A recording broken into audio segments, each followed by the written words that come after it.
Tomorrow We Live, Oswald Mosley. A book of 34,000 words can serve the reader only as an introduction to the spirit and policy of British Union. The subject is too great to be confined in all detail within such limits of space. But the reader who inquires further will discover in the publications of the British Union an amplitude of detail on every subject of the day. Books and pamphlets by my colleagues, whose range of abilities now cover every sphere of national life, will meet any inquiry, and further detail on some topics can be found in my own books, The Greater Britain and 100 Questions Answered.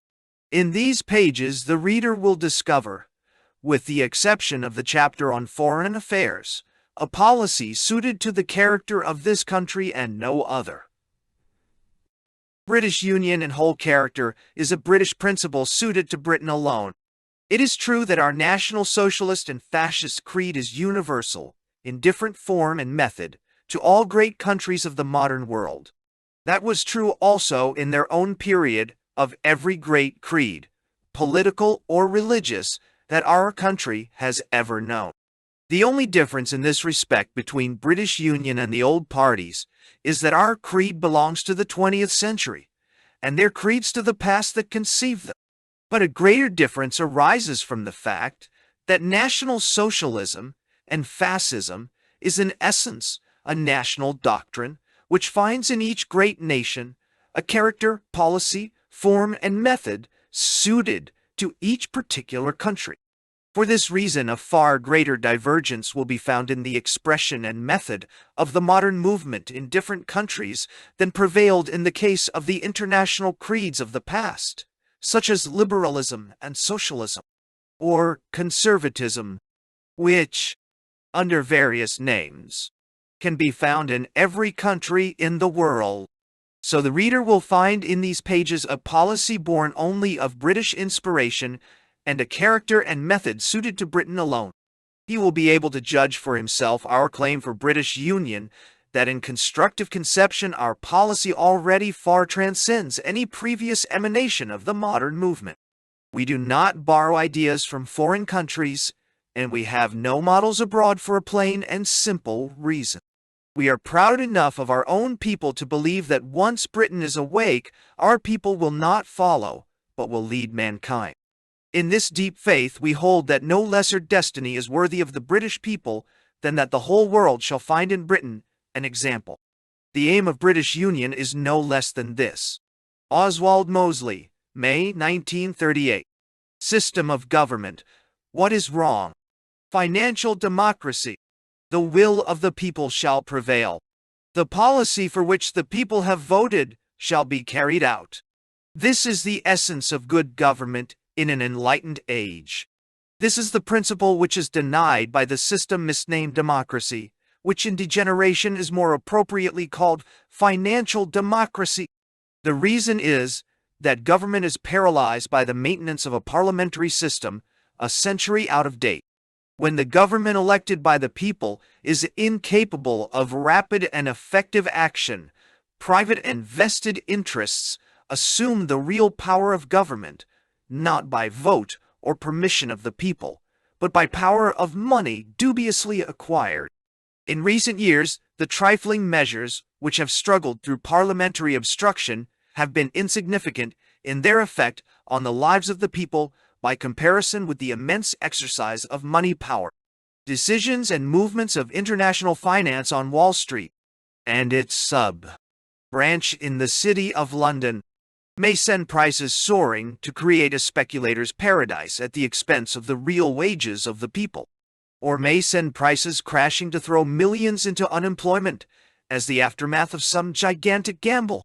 In terms of the things that really matter to the people, such as real wages, employment, the hours of labor, food prices, and the simple ability to pay the rent, finance, under the present system, can affect the lives of the mass of the people more closely and more terribly in the decision of one afternoon than can parliamental, with puny labor and the mock heroics of sham battles, in the course of a decade. For the instrument of the money power was designed to fit present conditions and to exploit the decadence of an obsolete system. Parliament, on the other hand, was created long before modern conditions existed to meet an altogether different set of facts. New conditions. Parliamentary government, practically in modern form, was designed primarily to prevent the abuse of elementary liberties in a relatively simple rural community with a primitive national economy. The facts of that age have no relation to the periods of steam and power, which were followed swiftly by vast accumulations of finance capital that possess the unlimited international mobility of a world force. Is it really likely that the parliamentary instrument of a century or more ago should be equally suitable to meet the facts of an age which science has revolutionized? Yet, on the assumption that the system of government alone required no change, during the century of most startling change that mankind has known, rests the policy and the philosophy of every one of the old parties of the state, conservative, liberal, and labor alike.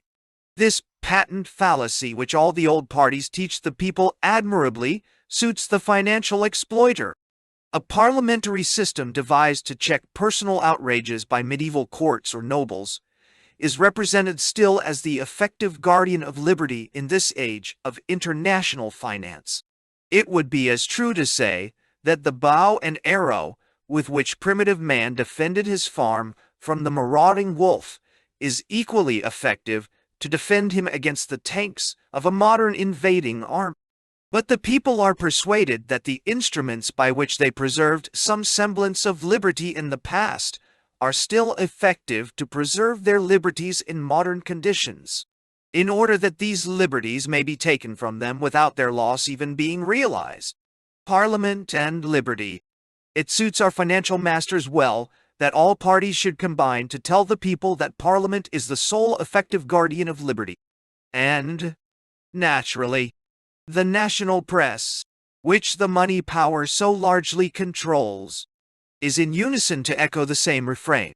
It is also not surprising to find that anyone who dares to suggest that the liberty of the people alone can be preserved, and their will alone can be carried out, by the entrusting of the government, which they have elected, with power in the name of the people to act, should be unanimously denounced by the old parties and by the financial press as a tyrant who desires to overthrow British liberty. As long as the people can be gulled into the belief that they are free today, so long can their slavery be perpetuated. Therefore, every instrument of the financial tyranny, from party machines to national press, is mobilized behind a barrage of money power to resist the simple principle that power belongs to the people alone, and that their power can only be expressed by giving their freely chosen government the power to act. That such power in government does not exist today can scarcely be denied. It is admitted that only 2 big bills can be passed through Parliament in the course of a whole year, which means that any effective program submitted as a pledge of immediate action to the electorate would take more than the lifetime of a generation to carry out. Under such conditions, every election program becomes a fraudulent prospectus, which, contrary to die experience of business life, carries the most fraudulent not to Yale, but to Downing Street. Every main bill has 4 stages of debate on the floor of the House of Commons alone, and in 2 stages can be debated line by line by a committee of over 600 people. In such circumstances, the ability of the opposition to obstruct is unlimited, and no measure can in effect reach the statute book in face of really determined opposition. The result is that bargain, compromise, and delay completely stultify the program for which the majority of the people have voted. Yet, this is the procedure which we are told honest men are prepared to operate, within a system which renders impossible the execution of the promises which they have given to the people, and by means of which they have secured office and power. The first duty, on the contrary, we ask whether any honest man or movement in politics would not make his first proposal and his first duty to create an instrument of government by which he could carry out the promises he had made and the policy for which the people have voted. Yet all the old parties combine to resist this principle of elementary honesty, and to denounce as the denial of liberty any suggestion to give to the people the first principle of liberty in the actual execution of the policy they desire. As a result, the vote becomes ever more meaningless, and fewer people take the trouble to exercise it as they learn by bitter experience that no matter the party for which they vote, they never by any chance secure the policy for which they have voted. Farcical becomes the parliamentary scene as the people realize that in a dynamic age, this system can never deliver the goods, and like all systems in decline, the parliamentary mind seems anxious only to produce its own caricature. In the light of history, it will ever be regarded as a curious and temporary aberration of the human mind that great nations should elect a government to do a job and should then elect an opposition to stop them doing it. Fortunately, even in the wildest excesses of this transient mania, this delusion never spread to the business world, and no businessman outside an asylum has yet been observed to engage a staff of 6 to carry on the work of his firm, and then to engage an additional staff of 4 to stop them doing their job. Curious to posterity will appear the principle of creating at the same time a government to do the nation's work and an opposition to frustrate it. But stranger still will seem the final reduction to absurdity of the parliamentary system, whereby a prime minister is paid £10 sterling, 0 a year to do the nation's job, and the leader of the opposition is paid, and accepts £2 sterling, 0 a year of the nation's money to stop him doing it. Yet this extraordinary harlequinade, in which nothing serious in terms of the modern mind is ever done, and little serious is even discussed, is today represented as the only means of preserving the liberties of the people. The instruments by which this great racket has been achieved are plain to see. The first is the maintenance of an obsolete parliamentary system, still invested from a past of difficult conditions with the myth of liberty, by means of which government is paralyzed in order that the real power of government may be exercised elsewhere, not by the chosen of the people, but by the chosen of finance. The second instrument is the monopoly of propaganda by the money power in the shape of a press, also invested with the myth of liberty from a past of different conditions. The free press, built by genuine journalists who were vendors of honest news long ago, gave place in most of the national press to the financial combine which acquires control of great blocks of newspaper shares. So the money power again in the name of a free press can serve to the people not only the opinions but also the news which serves the interests of the money power. Not only are our free British denied any meaning to the vote in the shape of ever getting what they want, but they are also denied even the small privilege of learning the truth. For power and propaganda alike are in the hands of a force whose interests conflict with the interests of the people, and is careful that they should not even learn the truth. Thus, the myth of freedom in Parliament and press combine to promote the slavery of the people. Finance power. Most of the press is owned outright by the money power, or is controlled by the advertisements which money power controls, and Parliament is paralyzed by talk that power may reside elsewhere. But the argument may be taken further. For the economic system which is maintained by finance power for the benefit of its own interests, and to the detriment of every interest of the people, also ensures that any government may at any time be broken by the money power. The international economic system is supported by every party of the state, conservative, liberal, and labor alike. It will be shown in detail in Chapter 3 of this book that this system enables any government to be broken at any time by the financial power. As the weak socialist government was broken in Britain in 1931, and the weak socialist government of Blum was broken in France in 1937. It was not enough for finance to dope the system of government with the talkative parliamentary system of a century ago. Finance in the economic system also retains the power at any time to knock a government on the head. By way of further precaution, the finance of the money power controls the party machines, which in their turn control parliament and government. So this is finality in the land of liberty and free speech. 1. Government is paralyzed by the system of talk that power may reside elsewhere. 2. Government can at any time be destroyed by the power of money alone. 3.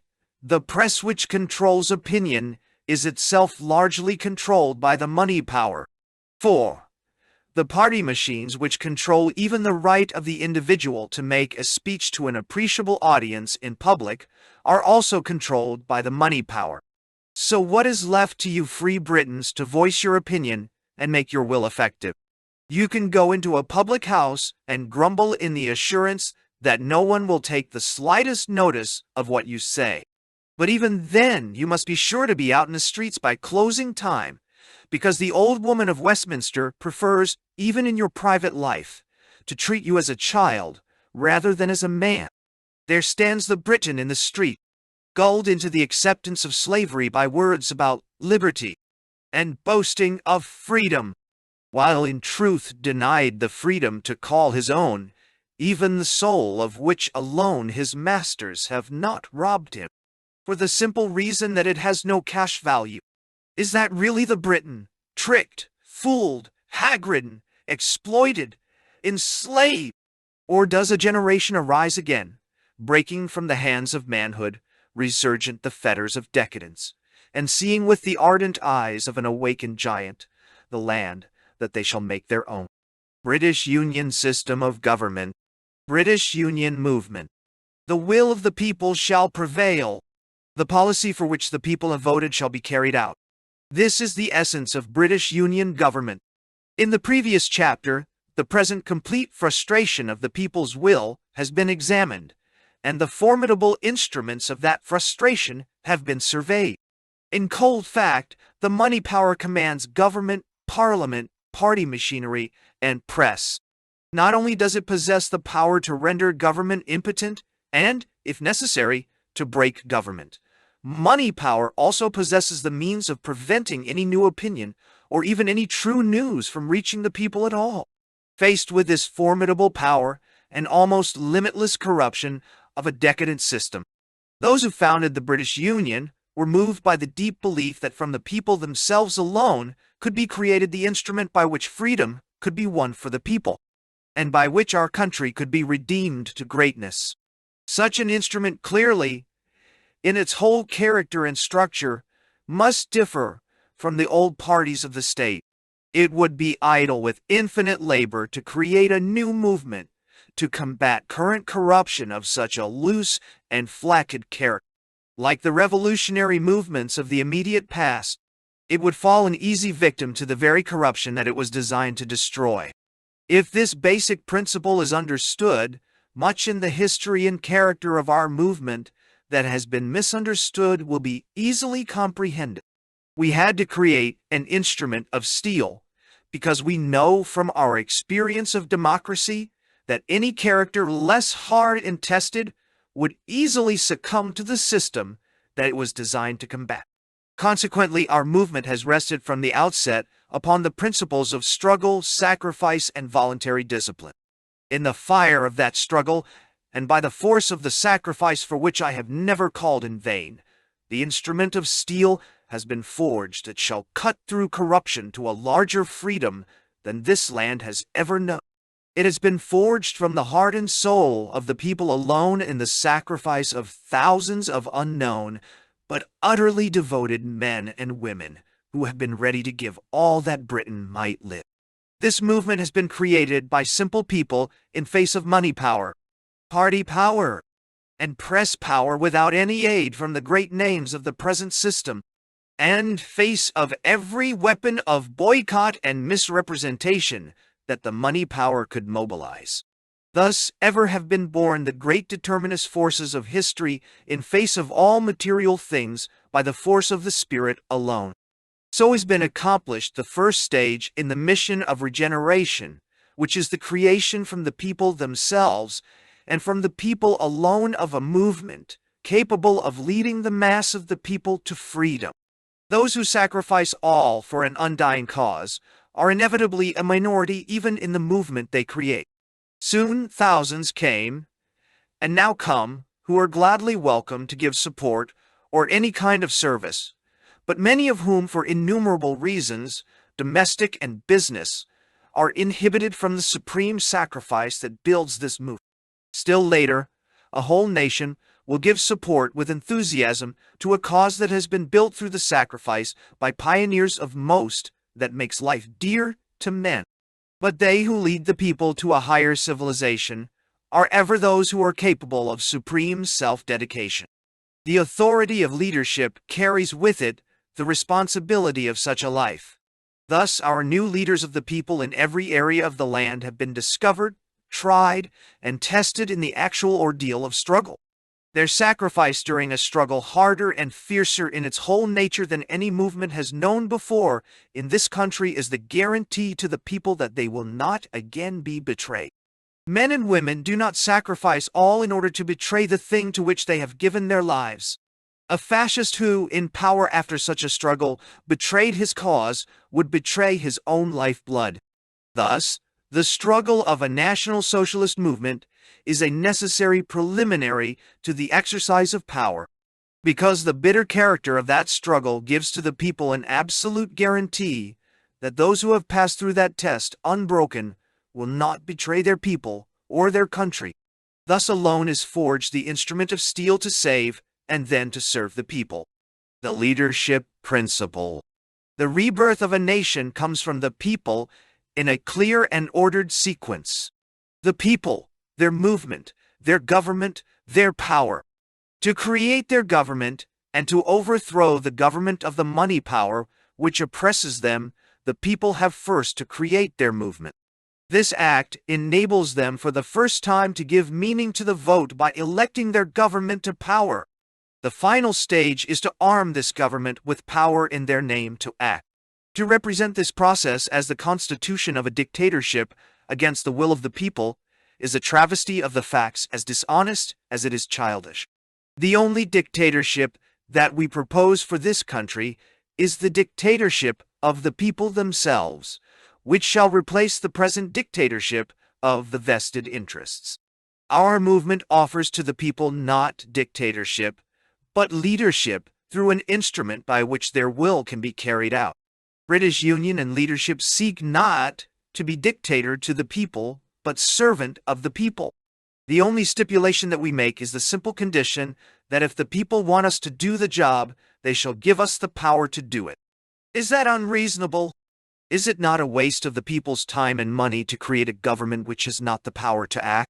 Is it not simple dishonesty for any man or movement to accept office without the power to act and without the ability to perform what he has undertaken to do? Our principle is the leadership principle, which has nothing whatever to do with dictatorship.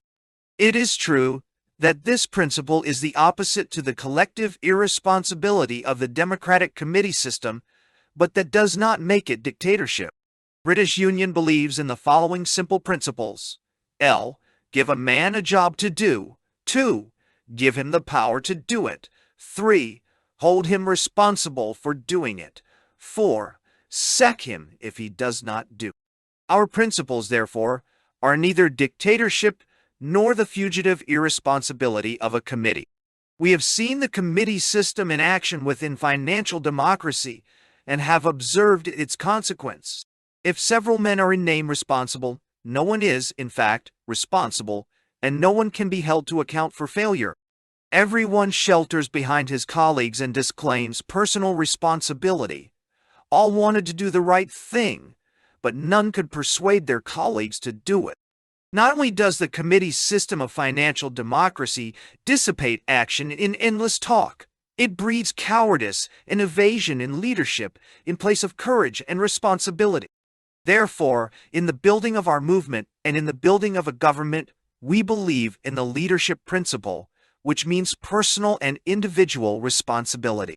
Whether a man occupies a position of minor responsibility or a position of the gravest responsibility, in the state that task is his responsibility and that of no other, and for the execution of that task he shall be held responsible to the people. Authority can never be divided because divided authority means divided responsibility, and that leads to the futility and cowardice of the committee system.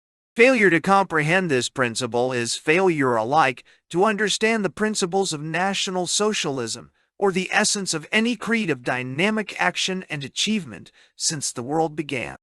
But to represent as dictatorship authority freely conferred by the people in return for the manly acceptance of personal responsibility is a misunderstanding, or rather misrepresentation, equally gross. In the building of our movement and the creation of our government, the principle is leadership and not dictatorship, for plain and obvious reasons. No one can be compelled to join our movement, and any member can walk out of it any day he likes if he does not accept its principles or leadership. He is perfectly free to try to do better himself in the creation and conduct of another movement. In this country, as in others, many tried their hand until the confusion of little societies with imitative policies and inflated egotisms faded away in the advance of British Union to be a national movement, by the simple test of alone possessing the capacity to attract a national following. It is idle, therefore, to argue that prior to the winning of power our movement rests on the dictatorship principle, for none need belong to it who do not wish. After the winning of power, equally it rests not on dictatorship but on the leadership principle, for power is conferred by the free vote of the people and can be removed by the free vote of the people. The structure of government. British Union seeks power by the vote of the people alone at a general election. But we tell the people quite frankly in advance that we will not accept responsibility without power, because we believe it to be dishonest to take office without the ability to carry out the policy for which the people have voted.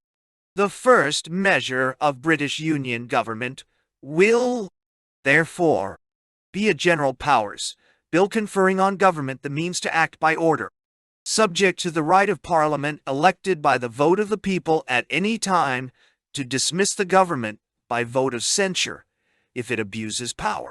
Subject to this right of dismissal by Parliament, the government will be free to act without delay or obstruction from the interminable rigmarole of present parliamentary procedure. Parliament will be called together at regular intervals to review the work of the government and to criticize and suggest. MPs will be armed with facts for criticism and suggestion which they do not at present possess, because they will not spend most of their time in the corrupting atmosphere of Westminster, but in the stimulating atmosphere of their own constituencies among the people whom they represent.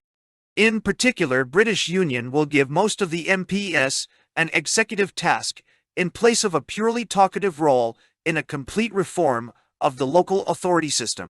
Local authority areas will be enlarged, and all purely local matters will be delegated to their jurisdiction. Again, the leadership principle will be employed, and the executive leader of the local authority will be an MPA of the majority party in Parliament, elected from the area over whose local authority he presides. He will be advised and assisted by a local council elected on the principle of occupational franchise, the method of which, both local and national, will be described later in this chapter. Each member of the council will be an executive officer in charge of a local government department and responsible to the local leader, who will be responsible to the government of the nation. Thus, committee irresponsibility in local, as in national affairs, will yield place to the leadership principle of personal responsibility and effective action. Local leaders, both in the first Parliament of British Union and in the permanent system, will be selected from the movement for which the majority of the people have voted. To many this may seem a revolutionary principle, but, in fact, is it not plain common sense? Local leaders will be selected, as ministers are today, from the party for which the majority of the country have voted and will be given power to act. Can government ever be effective, or action ever be taken, if differing policies are pursued by national government and local authority? What would happen to a business whose head office pursued one policy and whose branch offices pursued another? Can any real Democrat object to the principle that the program for which the majority of the people have voted shall be carried out both nationally and locally?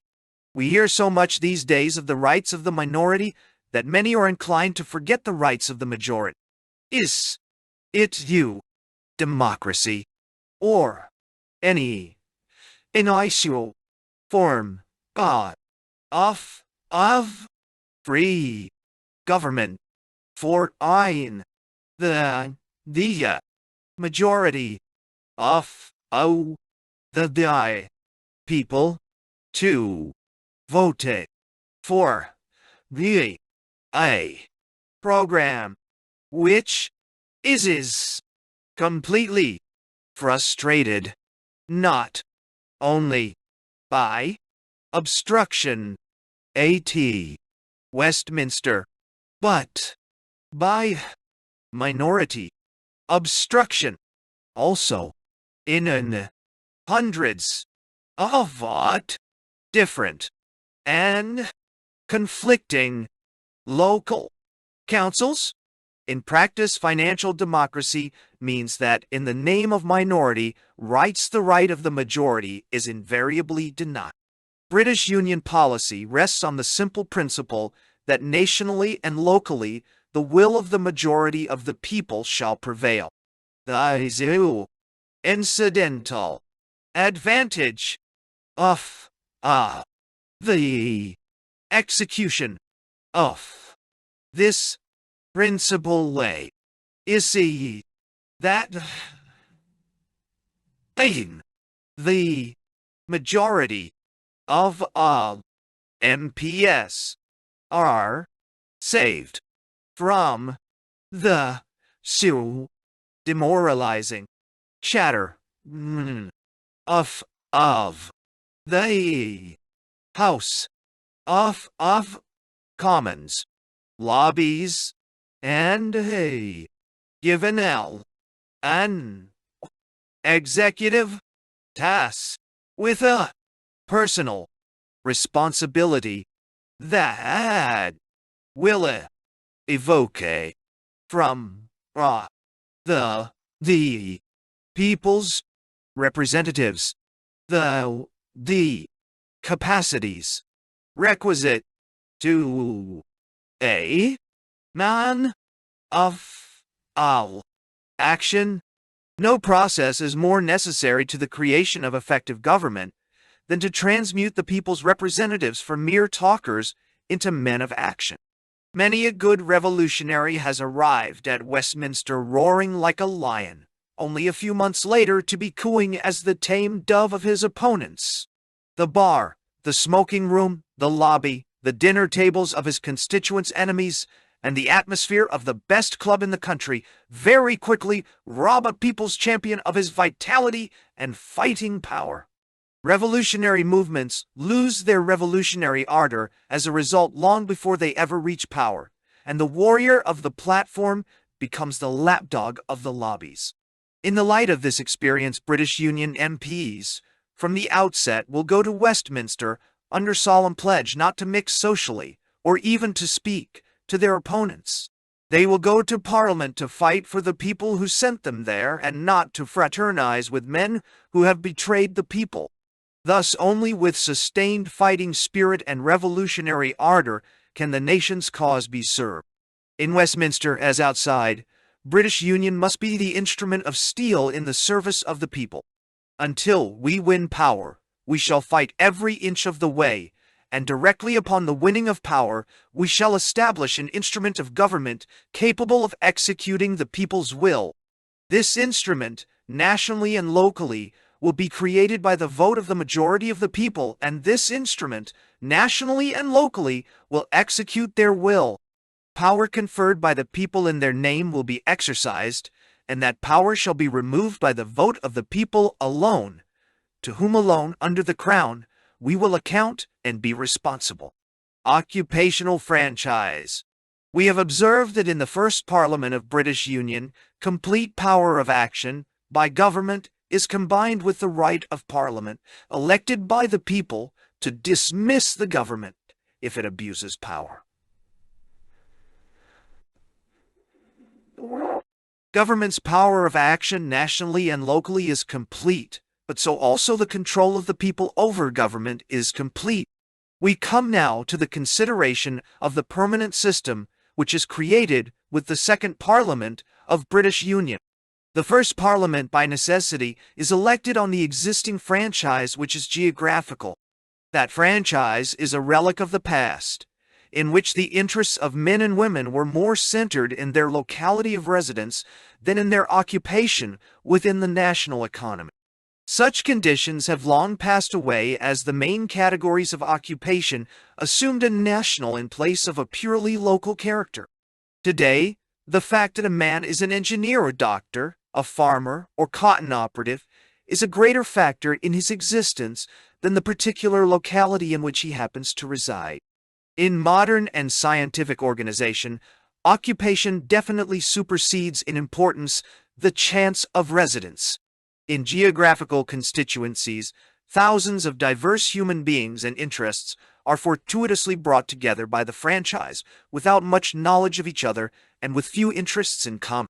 Again, this system of voting in its obsolescence produces the abuses of decay. Early electorates of a less complex age could discriminate in giving a vote on simple national issues for one or other local leader whose character and views were well known to them. An election with the vast modern electorate is a very different matter, as the great network of national questions is far too complex for any but whole-time specialists thoroughly to understand, and the personalities and real views of the candidates can only be known at all to a fraction of the voters. The confusion of a present an election under the old system lends itself to the charlatan candidate to employing the preliminaries catchword of the moment without any relation either to the reality national issues or to the policies which he subsequently supports in Parliament. In such circumstances, the slick talker generally defeats the serious worker, and the divorce between promise and subsequent performance leads increasingly to the wholesale disillusion of the electorate. It is, therefore, necessary to restore not only reality, but understanding to the vote. The idea that all men on all subjects are equally competent to give a verdict becomes, in modern conditions, an ever more manifest absurdity. Therefore, we propose an occupational franchise that men and women may vote on problems they well understand for personnel with whom they have a long familiarity. Men and women will vote not as residents in a particular locality, but as persons engaged in a particular occupation. Doctors will vote as doctors, engineers as engineers, miners as miners, farmers as farm workers, married women as housewives, and mothers with a franchise of their own. Women's part. It is noteworthy today that the mothers of the nation possess few representatives in Parliament with any special competence to represent them. Women's questions are usually handled by aging spinsters, for the simple reason that most women with any practical experience of maternity find the conflict between home and public life so intolerable that they retire again to a sphere where their true interests lie. The problem can only be resolved by occupational franchise, which gives them special representation in a parliament that will not remove them altogether from the interests they represent. The care of the mother and the child is one of the main neglects of the present system and will be among the main concerns of British Union. It is only right, therefore, that this great interest should secure proper representation with the other great interests of the nation. This does not mean that we seek to relegate women purely to the home, which is a charge denied in practice by the act that we present today, a larger proportion of women candidates to the electorate than any other part. In our permanent system, women in industry or the professions will have their vote and their representatives within their occupation. An economic system which provides work for all has no need to drive women from industry. But a political system which guards the health and strength of the race will certainly prevent the grave scandal of women being driven from the home against their will, because the miserable wages of the men cannot keep the home together. Women, whether in home or industry, will hold a high and honored place in accord with British tradition, and will receive full measure of representation and weight in the councils of the state. End of the party game. Occupational franchise, therefore, will secure a technical parliament suited to the problems of a technical age. A vote given with full information and consequently with a sense of responsibility will secure a serious and dignified assembly. Such a parliament will consider national questions freely on their merits and not beneath the lash of the party whip, in the ignoble scramble for place which has become the hallmark of present politics. It is clear that such a system brings to an end the party game, and apart from other advantages, it is deliberately designed to that end. British Union means to bring to an end the party game. There is no time in the modern world, with menacing problems of a dynamic age, for mere opposition for the sake of opposing, in the hope of getting the other man's job by the simple process of blacking his face by any means, fair or foul. Under our system, a man or woman will be elected because he or she is a good engineer or a good doctor, not a party doctor or party engineer. The MPN will emerge to prominence in office not by dexterity in mere debate, or by bibulous capacity to sit up all night to obstruct the business of the nation, but by serious criticism and constructive suggestion which will make real contribution to the deliberations of the nation. In a new age, the party type will pass, together with the corruption of the party machine. People's control over government. Few will deny that the constructive seriousness of such a parliament will be an improvement on the frivolity and chicanery of an obsolete system. But the question is often raised how, in the absence of organized opposition, the people can change the government if they wish. The answer is that in the permanent system of British Union, the life of the government will depend on the direct vote of the people, held at regular and frequent intervals. If the people wish to change the government, the simple remedy is to vote against it. In the event of an adverse vote, the Crown, to which British Union is entirely loyal, will intervene, and H.M. the King, in the restoration of his full historic prerogative, will send for new ministers who, in his opinion, have a good chance of receiving the support of the country at a fresh vote. Thus, in the permanent system of British Union, nothing intervenes between government and people. No log rolling in Parliament or intrigue in the lobby can shake the power of government. The will of the people, and that alone, can make and break the government. Opposition parties. But the Democrat at this point usually expostulates that the people cannot decide to vote against a government if no opposition parties exist organized for party warfare. Surely, of all the insults which financial democracy offers to the intelligence of the electorate, this is the gravest. Are we really to believe that a great people cannot make up their mind that they do not like a government and give a vote to that effect, without a lot of little politicians bawling in their ears that they do not like it, and asking them to vote for a dozen confused and contradictory policies? The suggestion that a great nation cannot live without professional politicians is an insult alike to their intelligence and their temper.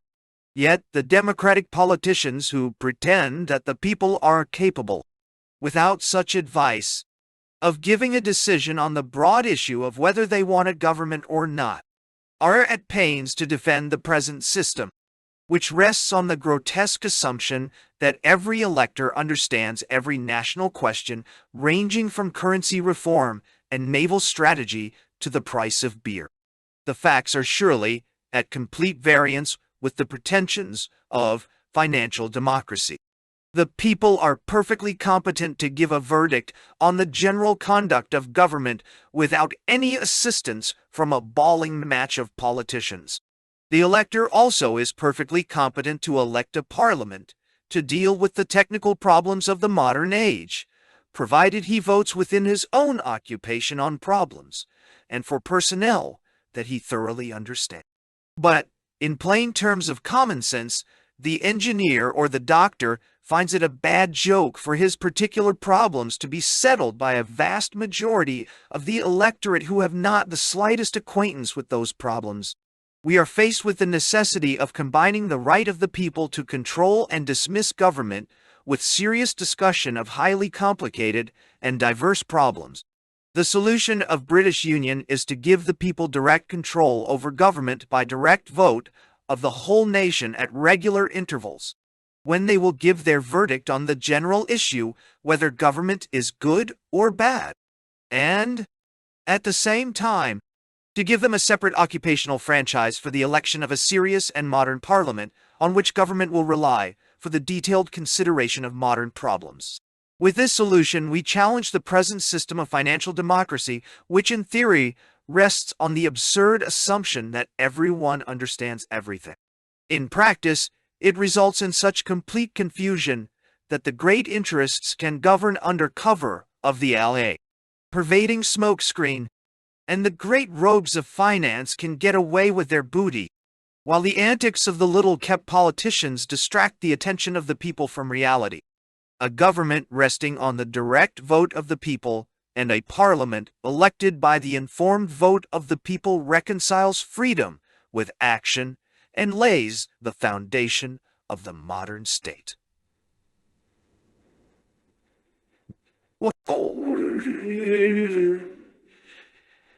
Dear, the House of Lords. The present House of Lords can find no place in a modern system and will be abolished by British Union. It will be replaced by a new second chamber which reconciles British tradition with modern government. That chamber will represent the proved ability and experience of the nation. It will comprise industrial representatives from the National Council of Corporations, representatives of all the main religious denominations, representatives of education, representatives of the services, and men and women automatically appointed by their long occupation of positions of conspicuous service to the state. From such an assembly of personal experience and ability, government can draw great reserves of capacity for advice and constructive suggestion in all the multifarious variety of modern problems. This conception also carries out in modern form the original aim of the British Constitution. The House of Lords was constructed to represent the industrial, cultural, and spiritual aspects of the national life. In those days, agriculture was the only industry, and the peers owned most of the land. Today, agriculture is not the only industry, and most peers have little to do with the land, while even the most ardent defender of the House of Lords will not claim that the peers are today the sole repositories of national culture. The present House of Lords, therefore, no longer executes the original idea of the Constitution and is an anachronism. British Union will implement that original British tradition by giving to the second chamber a character really representative of the industrial, cultural, and spiritual life of the nation. In the latter sphere, it is only right that in an enlightened age, the religious beliefs of all the main sections of our fellow citizens should be represented. In practice as well as in theory, British Union believes in religious toleration, and that belief will be implemented by the representation of all denominations. Freedom of the individual, the press. It remains to consider the effect on the individual of this structure of government in terms of human freedom and the full individual life.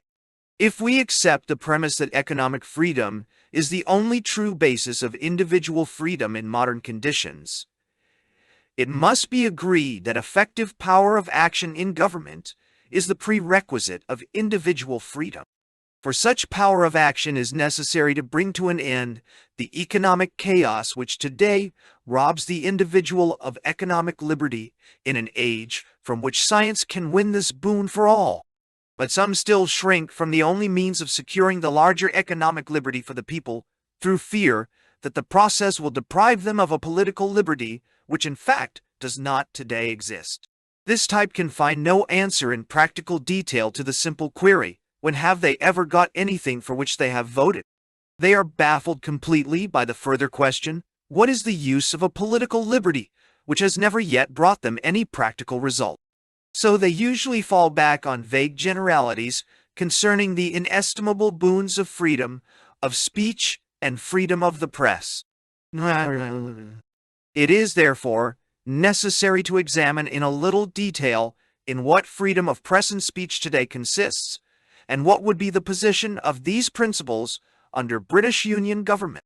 It may at once be stated categorically, to the surprise of many, that the freedom of the individual in these respects will be far greater than it is today.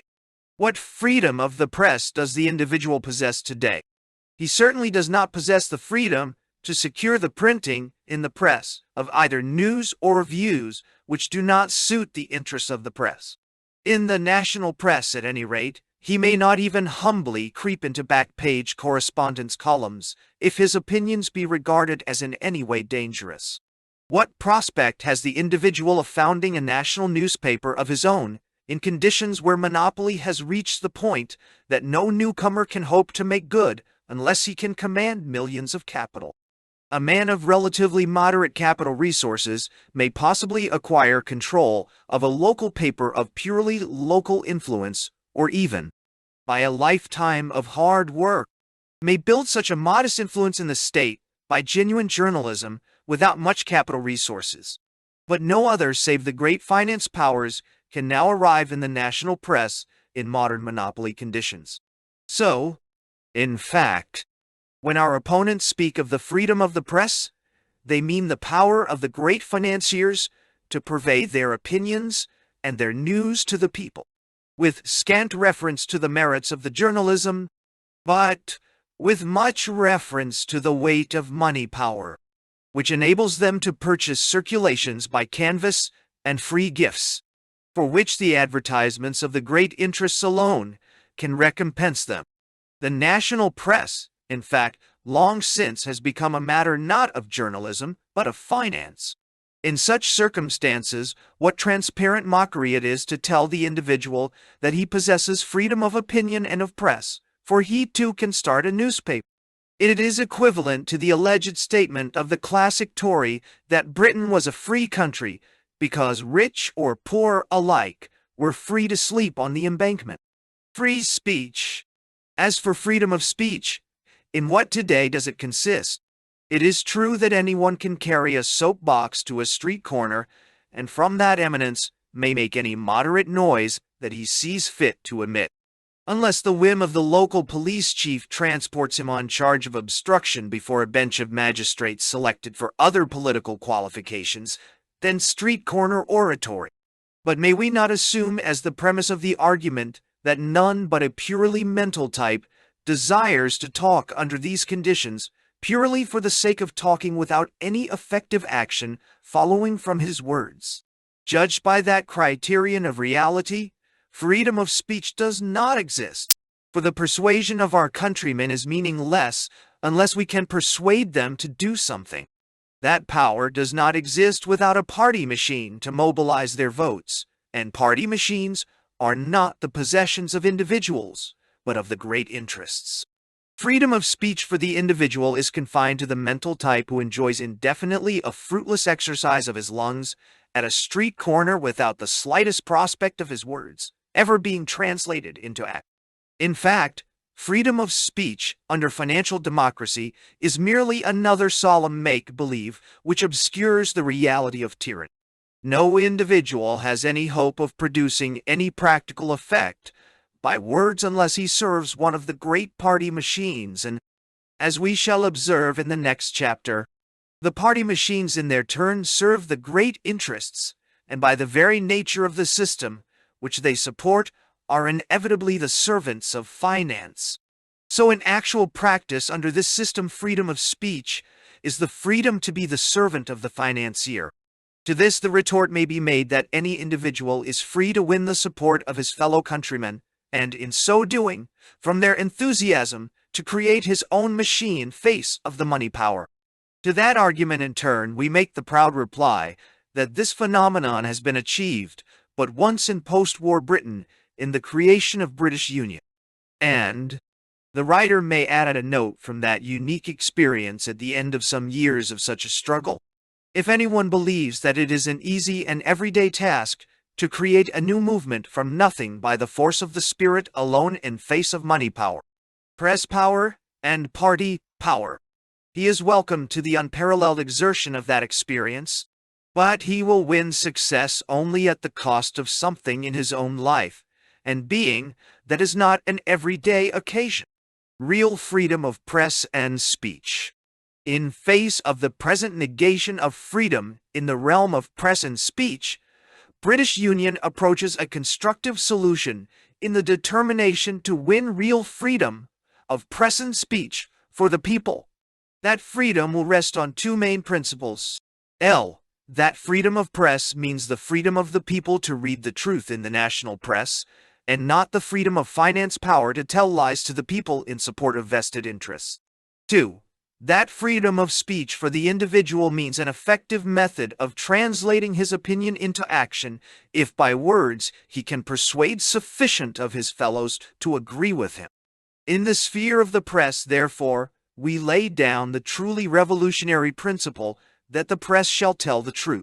To this end, the proprietors of great newspapers will be liable to prosecution if it can be proved in court that they have published news which is not true. And the penalty will be particularly severe if it can be shown that such publication was deliberately and maliciously conceived in support of a private interest to the detriment of the national interest. It is a curious anomaly of present confusion that an individual who is libeled can obtain redress from the law, but the nation, when libeled, can obtain no redress.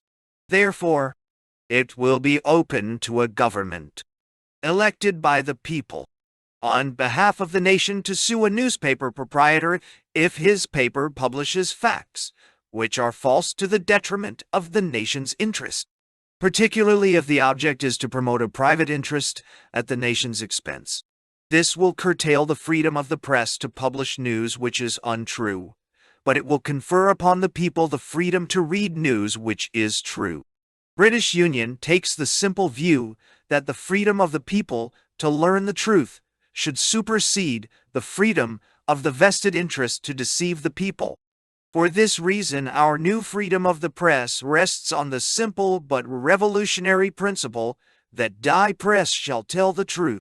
Consequently, neither national nor local paper which tells the truth will in any way be affected, and no proprietor can have any complaint unless he makes the unexpected admission that he is in the habit of not telling the truth in his papers at present. Some organs of the national press no doubt will pass unscathed through this test, and certainly the great majority of our local papers. For local papers, on the whole, are straightforward purveyors of news, serving their localities as honest journalists who give a fair representation to all opinions, with a responsible regard to national interests. If the whole national press was conducted in the same method and in the same spirit as the majority of the local press, they would have nothing to fear from British Union government. Free speech and corporate life. The machinery for putting into practice the principle of freedom of speech is equally definite.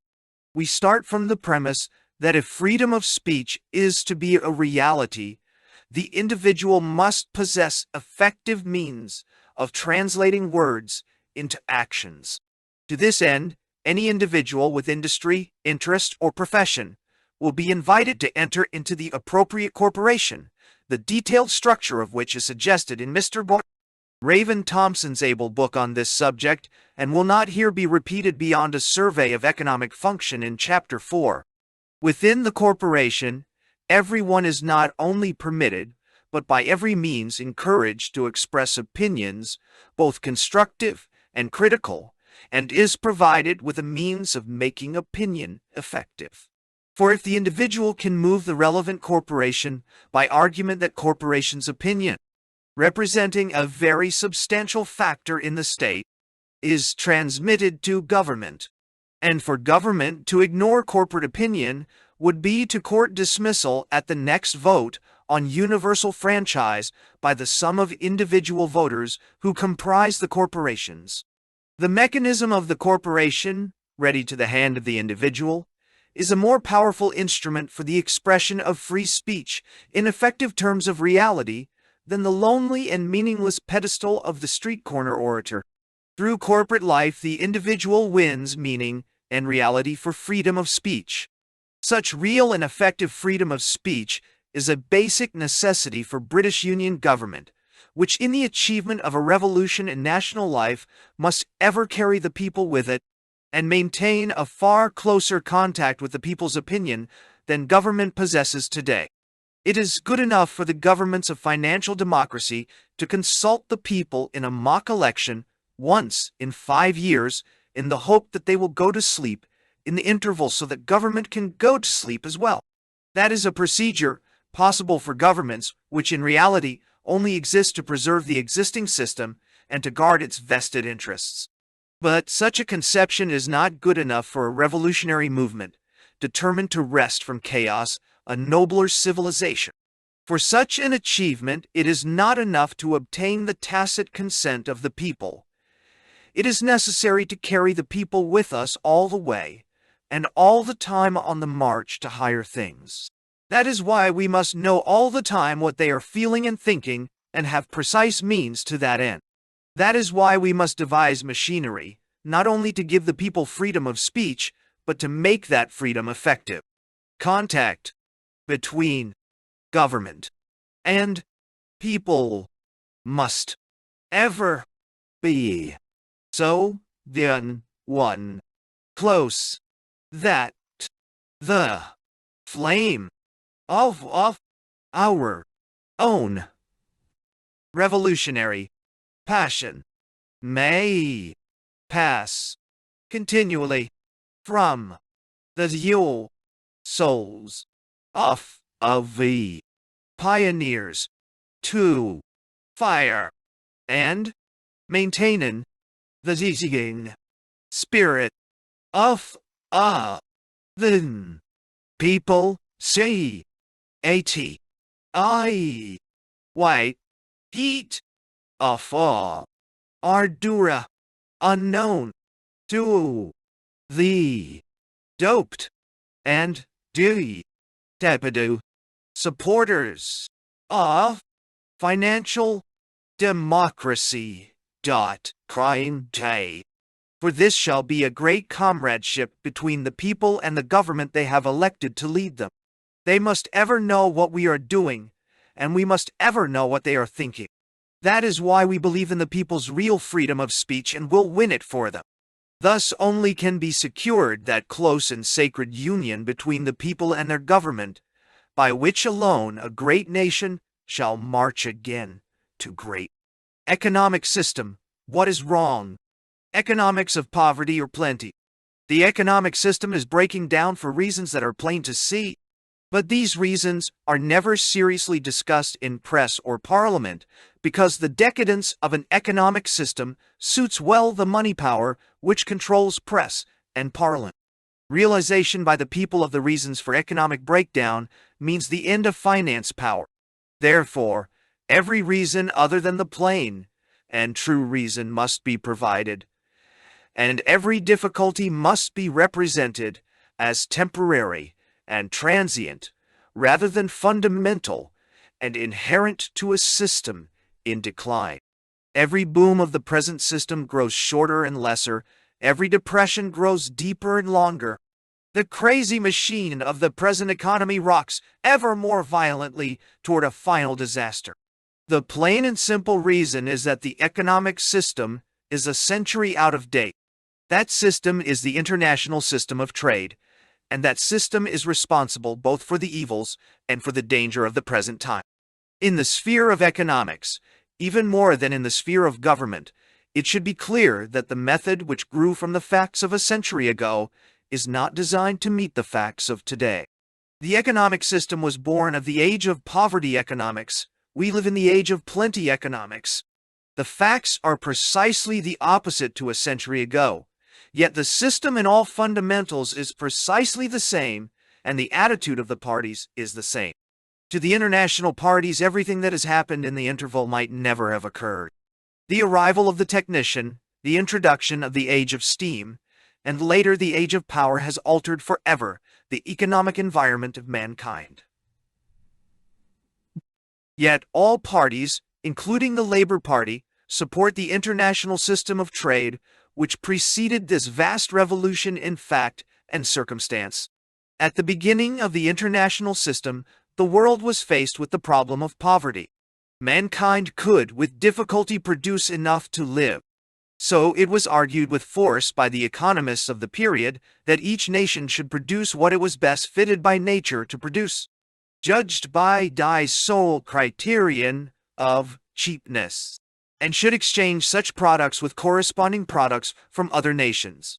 It was further argued that any barrier cutting across the thin trickle of international trade would universally diminish the standard of life, and in ensuing chaos might even result in the return of man to a primitive agricultural existence from which he had so recently struggled. It is unnecessary to discuss the merits of the arguments for or against that theory, though in retrospect we may condemn strongly the sacrifice of British agriculture to the extremes of that conception. It is redundant to discuss in modern times that theory, because the whole premise on which it rested has been destroyed. It was born of the age of poverty, in which the question of the hour was how to produce enough to live. This is the age of plenty, in which the question of the hour is how to sell what we can produce. The facts and the problem are exactly the opposite, but the system and the parties remain the same.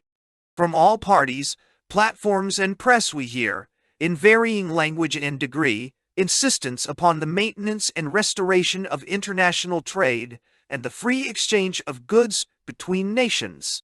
The main object of their denunciation is economic nationalism, by which they mean any suggestion for nations themselves to produce as large a quantity as possible of the goods that they consume.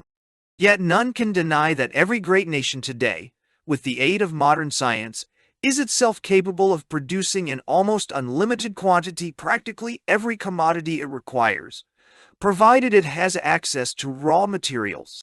In face of all fact, the politicians maintain a system that rests on the assumption that mankind can only with difficulty produce enough to live, and that goods must, therefore, be produced only by nations particularly suited to produce them and freely exchanged between nations. On the other hand, every technician and engineer knows that in modern conditions, any great nation can turn out with mass production all essential commodities, provided it possesses skilled labor, machinery, and raw material. In fact, the old parties all support a system resting on an assumption of facts which the thousands of technicians over whom they rule well know to be nonsense. Facts may change in gigantic revolutions of science, but the politician changes never. This is not because he is so stupid as he appears, but because, for a reason we shall study later, a system of decadence suits his masters better than a system which functions for the welfare of the people. Export trade. So our unfortunate industry is compelled to serve the international system, and at all costs to national economy, to fight for the export trade on which that system rests. In the battle for exports, modern science and modern condition has again confronted our trade with an entirely new set of facts which have built such insuperable obstacles that the fight for exports ever since the war has been a steadily losing battle. The spread of modern science and technique has enabled our former customers to industrialize themselves. These new foreign industries are protected not by the obsolete weapon of tariffs, but by barriers of complete exclusion which have not yet been lowered in response to the pious requests of British statesmanship. At innumerable international conferences, that these foreign nations should ruin their own industries in order to provide us with the markets that we lack. In remaining markets still open to us, we are faced with a competition, unprecedented and irresistible, which has been created by the vile exploitation of modern science by finance power in the industrialization of the Orient. Western finance has provided the loans which have equipped the East with equal machinery to the West, and has hired the Western technician to teach the Oriental to perform the simplified tasks of mass production with modern mechanical technique at a third of the wages and for longer hours of monotonous toil that white labor can endure. The result has been a stream of sweated goods undercutting British products or the markets of the world. Their deadly effect can be observed in the cold statistics that show the decline of Lancashire and Yorkshire exports under the attack of rising Japanese exports, and the vast increase in Indian sweated products. Internationalism and the standard of life. Not only are we subject to the undercutting of sweated products in the markets of the world, in addition, the blessings of the international system permit, despite all pretense at protection, great and increasing quantities of these goods even to invade our home market. British industry is not only being driven by new enemies and new weapons from our world position, but is being counterattacked as well on the home and still more on the empire market. In such circumstances, we ask the old parties a simple question that has never yet been answered. How can any international system, whether capitalist or socialist, advance or even maintain the standard of life of our people?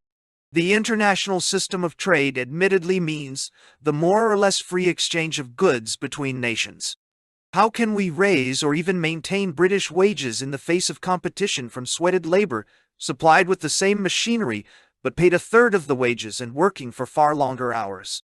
Whether industry be capitalist and owned by the unrestricted individual, or socialist and owned by the state, how can it function in modern conditions if the system be international? This question is the epitaph of international socialism, for it drives every thinking socialist, together with men of all parties, who seriously study modern conditions, into the ranks of British Union, which organizes industrial freedom within the insulated boundaries of an empire economic system. Purchasing power. The construction of that system belongs to the next chapter, for the analysis of breakdown must be pursued further to a conclusion. We indict the international system as the root of present evils in the economic sphere. In view of the facts above recited, the effect of the international system is plain to observe on the main problem of our day, which is the problem of purchasing power. Few will deny that the industrial question today is how to sell what we produce. None can deny the truism that to sell one must find customers, and, as foreign markets progressively close in the light of export figures over any substantial period, the home customer becomes ever more the outlet of industry. But the home customer is simply the British people, on whose purchasing power our industry is ever more dependent. For the most part, the purchasing power of the British people depends on the wages and salaries that they are paid. Here the effect of the international system on the central problem of purchasing power becomes obvious.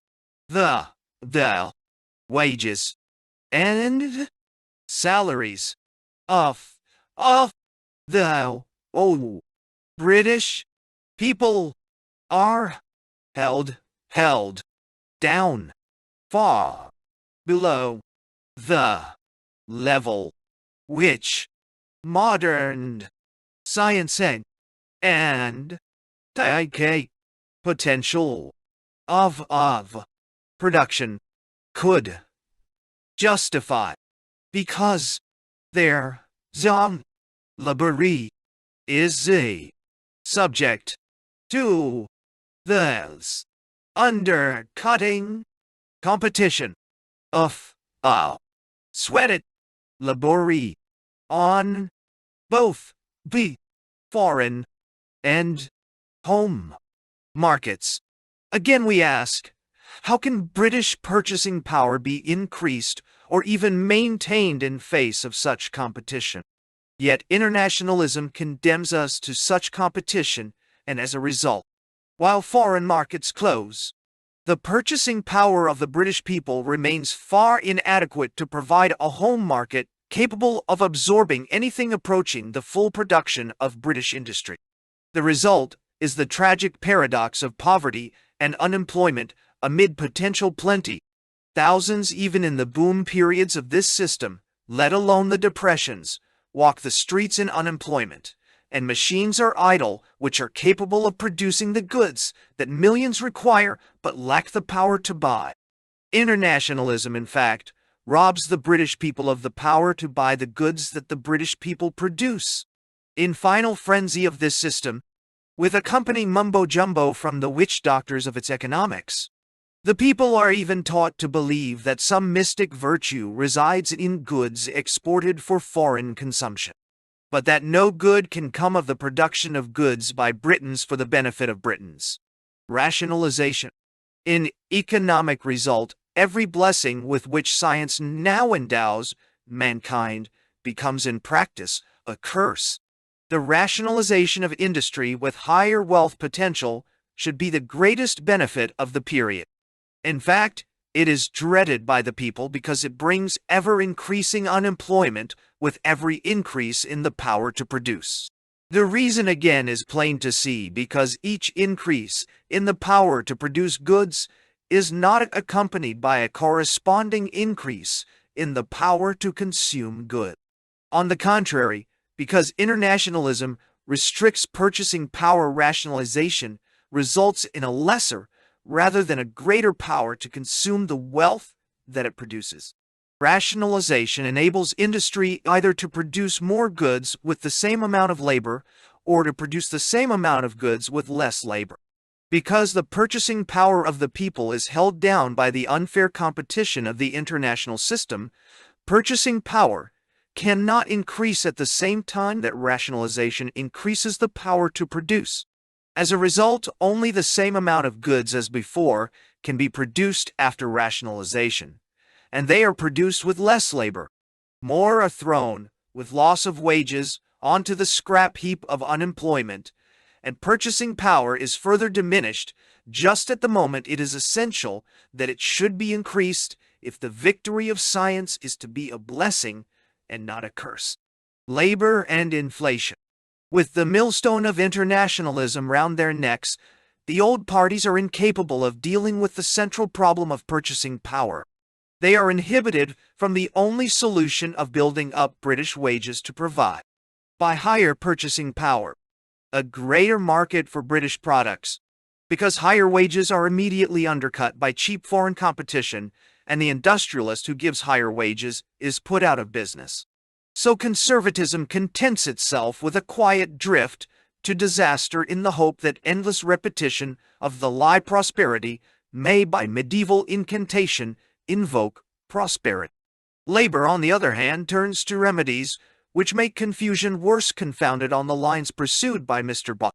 Leon Blum, the Jewish socialist prime minister of France, who was hailed by Mr.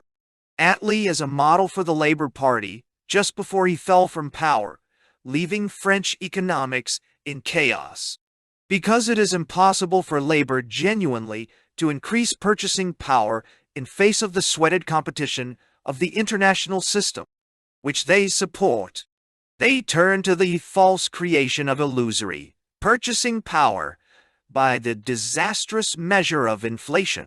This process was well described in the city columns of Labour's organ, the Daily Herald, in an eulogy of their other foreign hero, Mr. Roosevelt. In modern conditions, a reforming government must maintain a constant stimulus of government spending. We have learned, not that a reforming government cannot make a system of partly private enterprise work, but that it cannot make it work today without a constantly inflationary pressure. The mere pressure of unemployment and of falling federal revenues will force a big budget deficit on the president.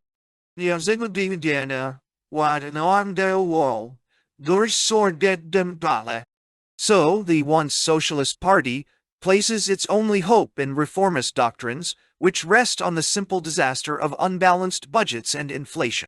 This is the nemesis of making great promises within the limits of a system that cannot deliver the goods.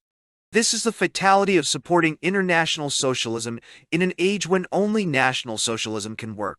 To inflate means to increase the supply of money without any corresponding increase in the supply of goods, and the result is on historic record in all countries that have tried.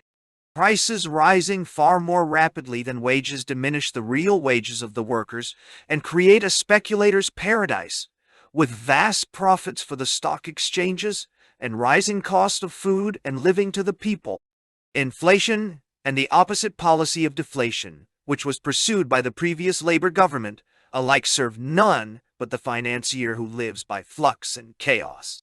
Inflation with a continually rising price level diminishes real wages and makes speculators profits.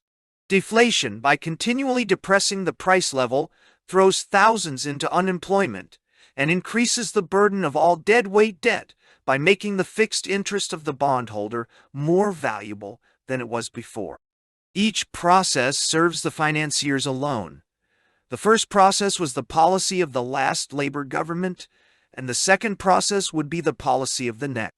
For labor is prevented by an obsolete international creed from pursuing the only solution of building high British wages within a British economic system to enable the British people to consume what the British people produce.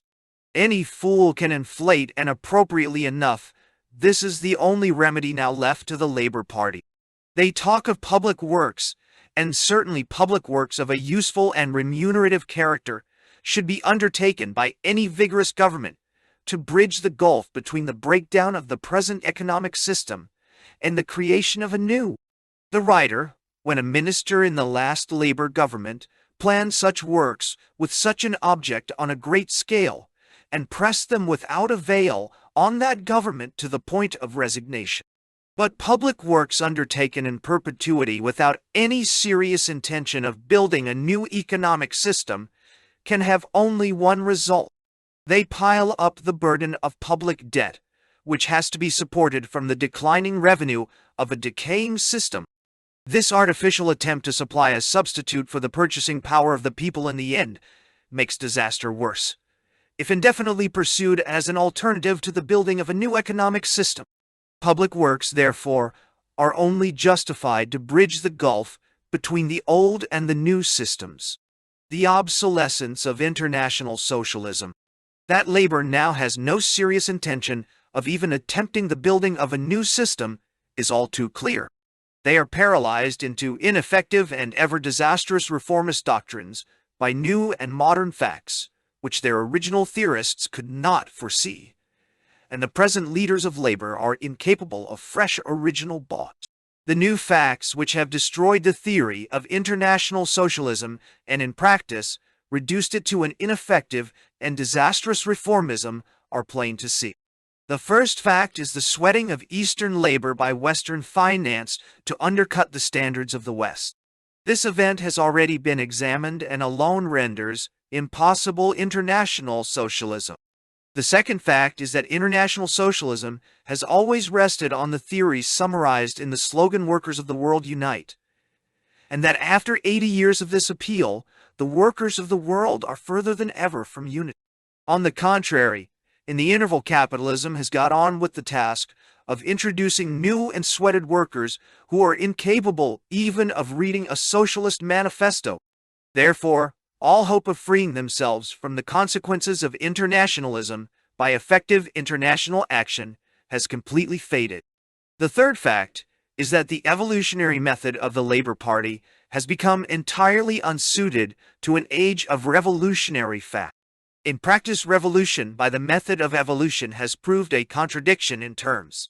Facts move to by shall fast for the Labor Party, and the process of nationalizing one or on two industries, and while awaiting results before taking the next step becomes a farcical delusion in a period during which the whole economic system threatens to collapse about our ears.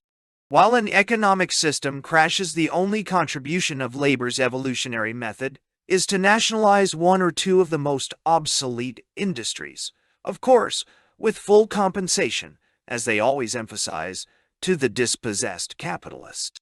So labor is left holding the baby of decaying industry, while the rogues of capitalism make merry with the proceeds of compensation in the decadence of a dying system, and the arms of government are cluttered with their discarded and exhausted offspring. The inevitability of gradualness and nationalization step by step, with the hope of arriving at the socialist state in the course of several generations, have become doctrines too absurd to be tenable in the face of the modern electorate. So, at a loss for any effective plans of universal action, which can only rest on the principle of power in government, that in principle labor denies, they tamely accept their trade union leaders' complete negation of socialism, which was summarized by Mr. Bevin's remarkable statement. We must consider carefully the question how far the state should be permitted to interfere in the regulation of wages and conditions. Our movement is a voluntary one, and the claim for state regulation must not be carried too far. It might easily lead us on to the slippery slope of the totalitarian state. Trade Union Congress reported in Manchester Guardian 7/9/37. Their original theory thus entirely abandoned, labor falls back in practice on the reformist doctrines of inflation after the model of Blum and Roosevelt.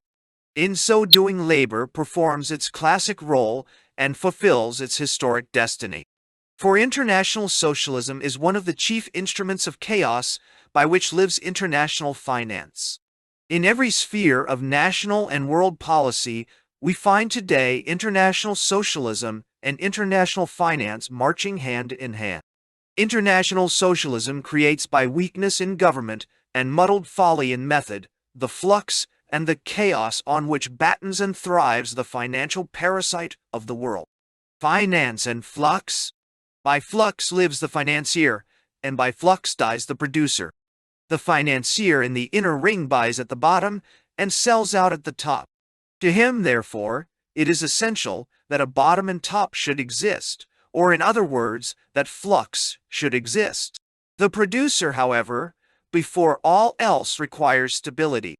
To him, the greatest disaster is that the price level should be lower when he sells his goods than when he produces his goods. Yet this occurs in every depression of the system of flux by which the financier lives. The up and down of the economic system, in what are called booms and depressions, are poison to industry, but the lifeblood of finance. Such fluctuation provides the normal business of finance, but in recent years, greater and richer harvests have come its way in the sudden crash of currencies and economic systems. Before, the pound was devalued in 1931, and the franc in 1937.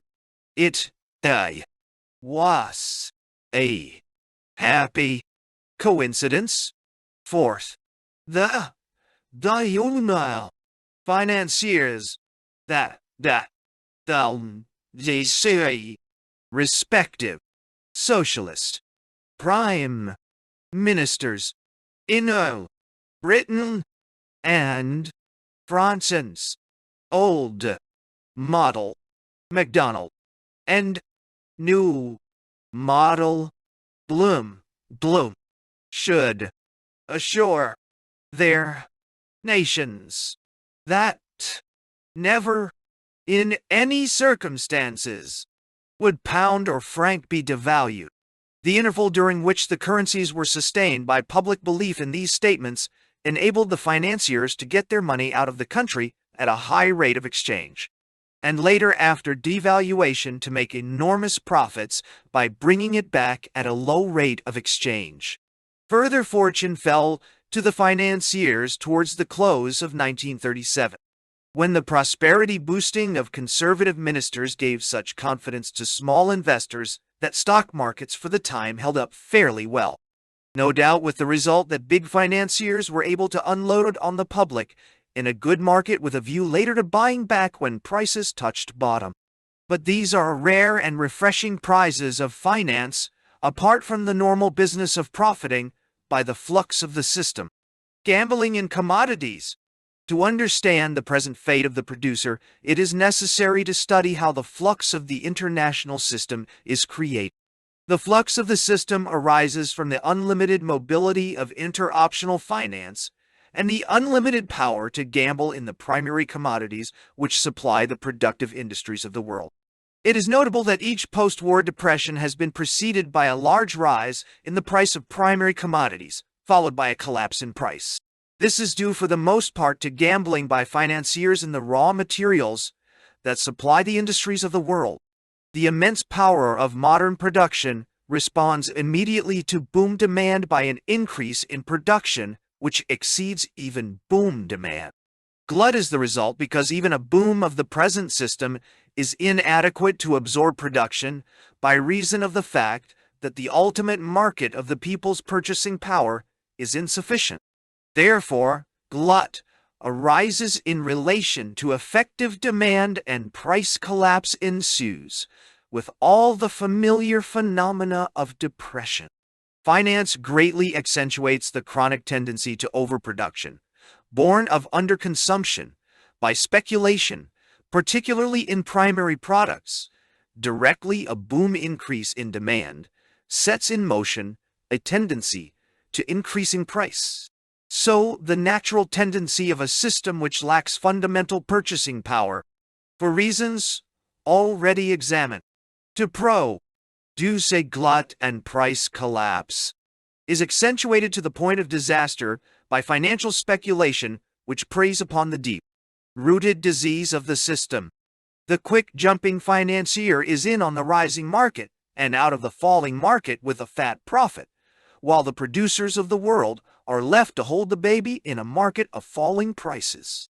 It is true that in longer and slower swing of the pendulum between boom and depression, these factors would in any case arise in an international system which is inherently incapable of balancing the power of production by consumption. But the increasing and violent oscillations of the system, which today approaches collapse, are due to the financial parasite fastening on to the weak point of the international system and, like a microbe of disease, gravely aggravating a congenital weakness. Internationalism might muddle along a few years more, albeit with great suffering to the mass of the people. But the financial microbe of decadence produces a fever which may before long prove fatal. By fever the financier lives, but the body of industry perishes. Wall Street dictatorship. The same power of almost unlimited mobility of finance in practice subordinates completely the economy of Britain to the economy, or rather, chaos of a foreign country.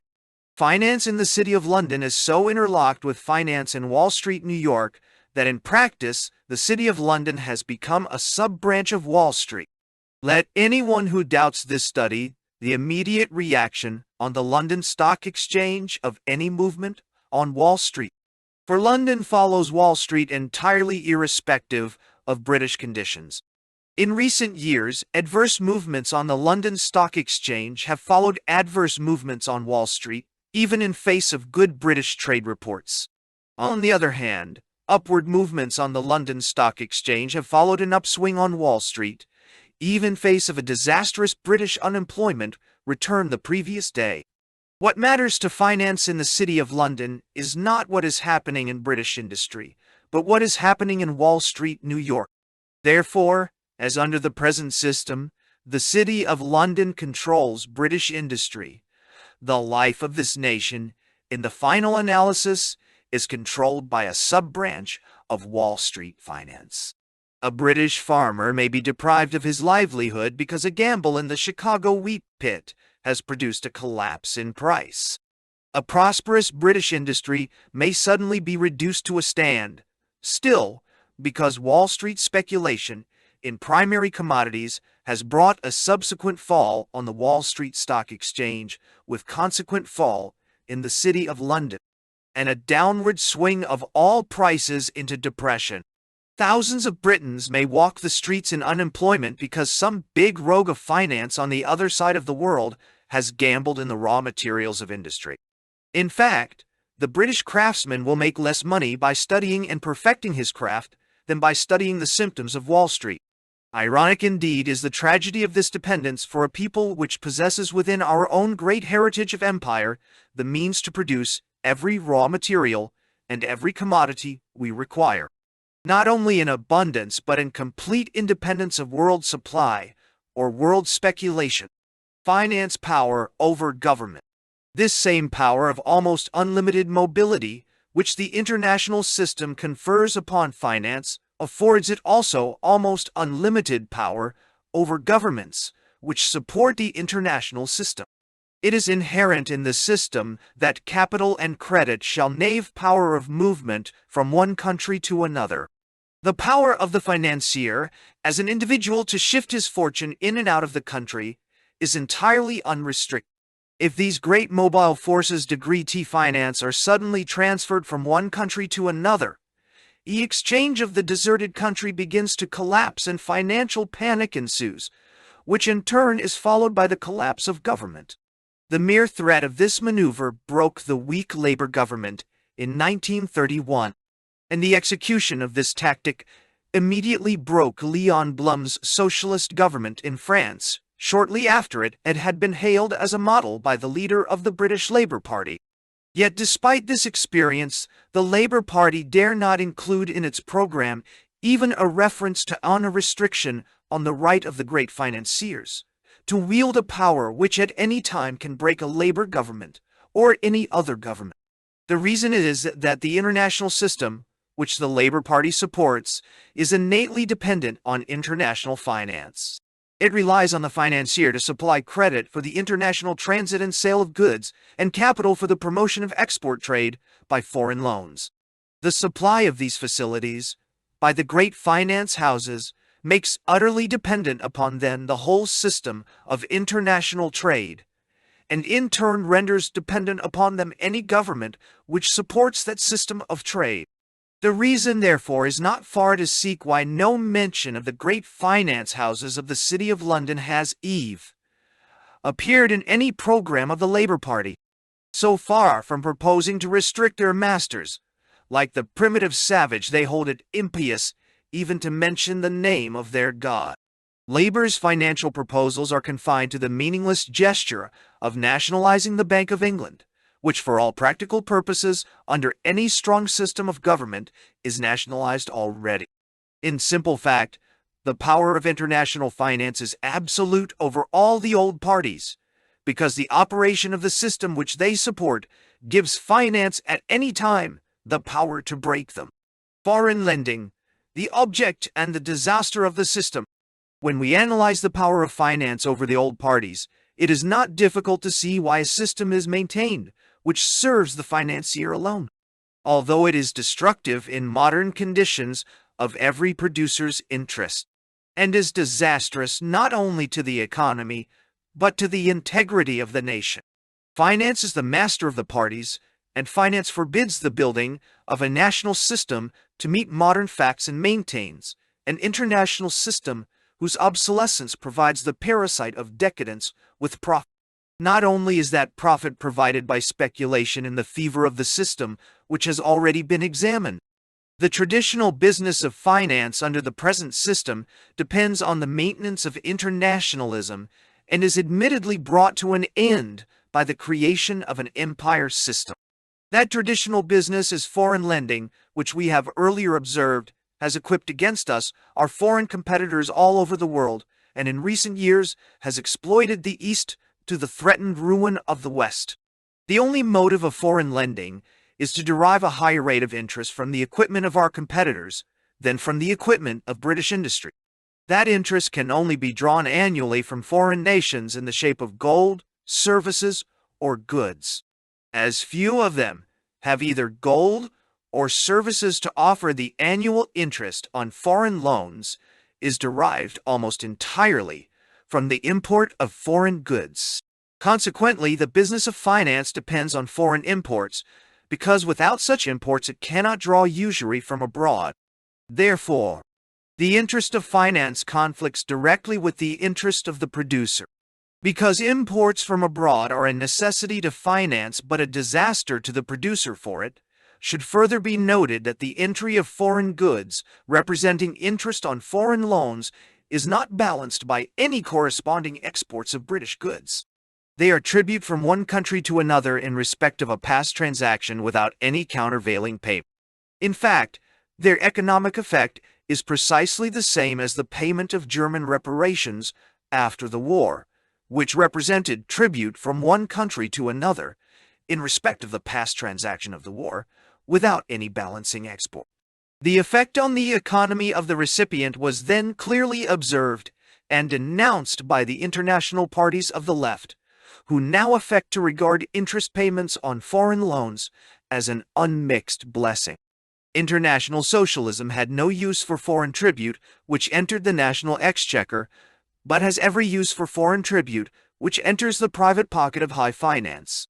The economic effect of either transaction is equally disastrous to British economy, but the Labour Party draws a distinction in favor of the private interest, which is one of the many curious paradoxes of contemporary politics. Thus, the part of international lending in our national economy is clear.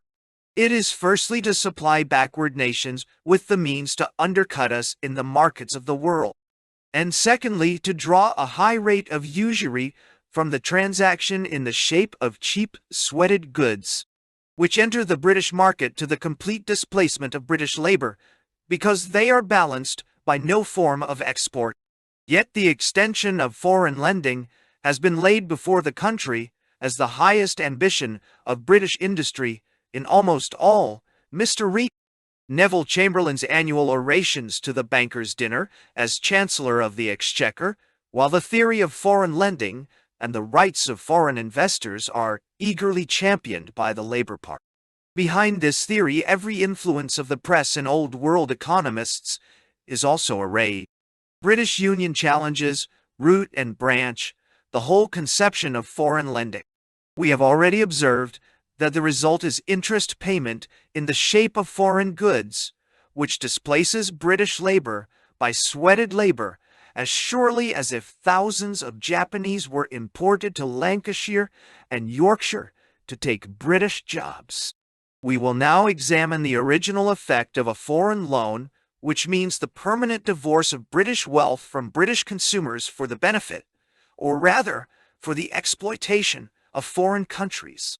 That wealth, as a capital sum, can never return to this country, for the repayment of the capital of all foreign loans in the shape of foreign goods would not merely disrupt industry like the payment of interest, but would completely shatter the British economic system.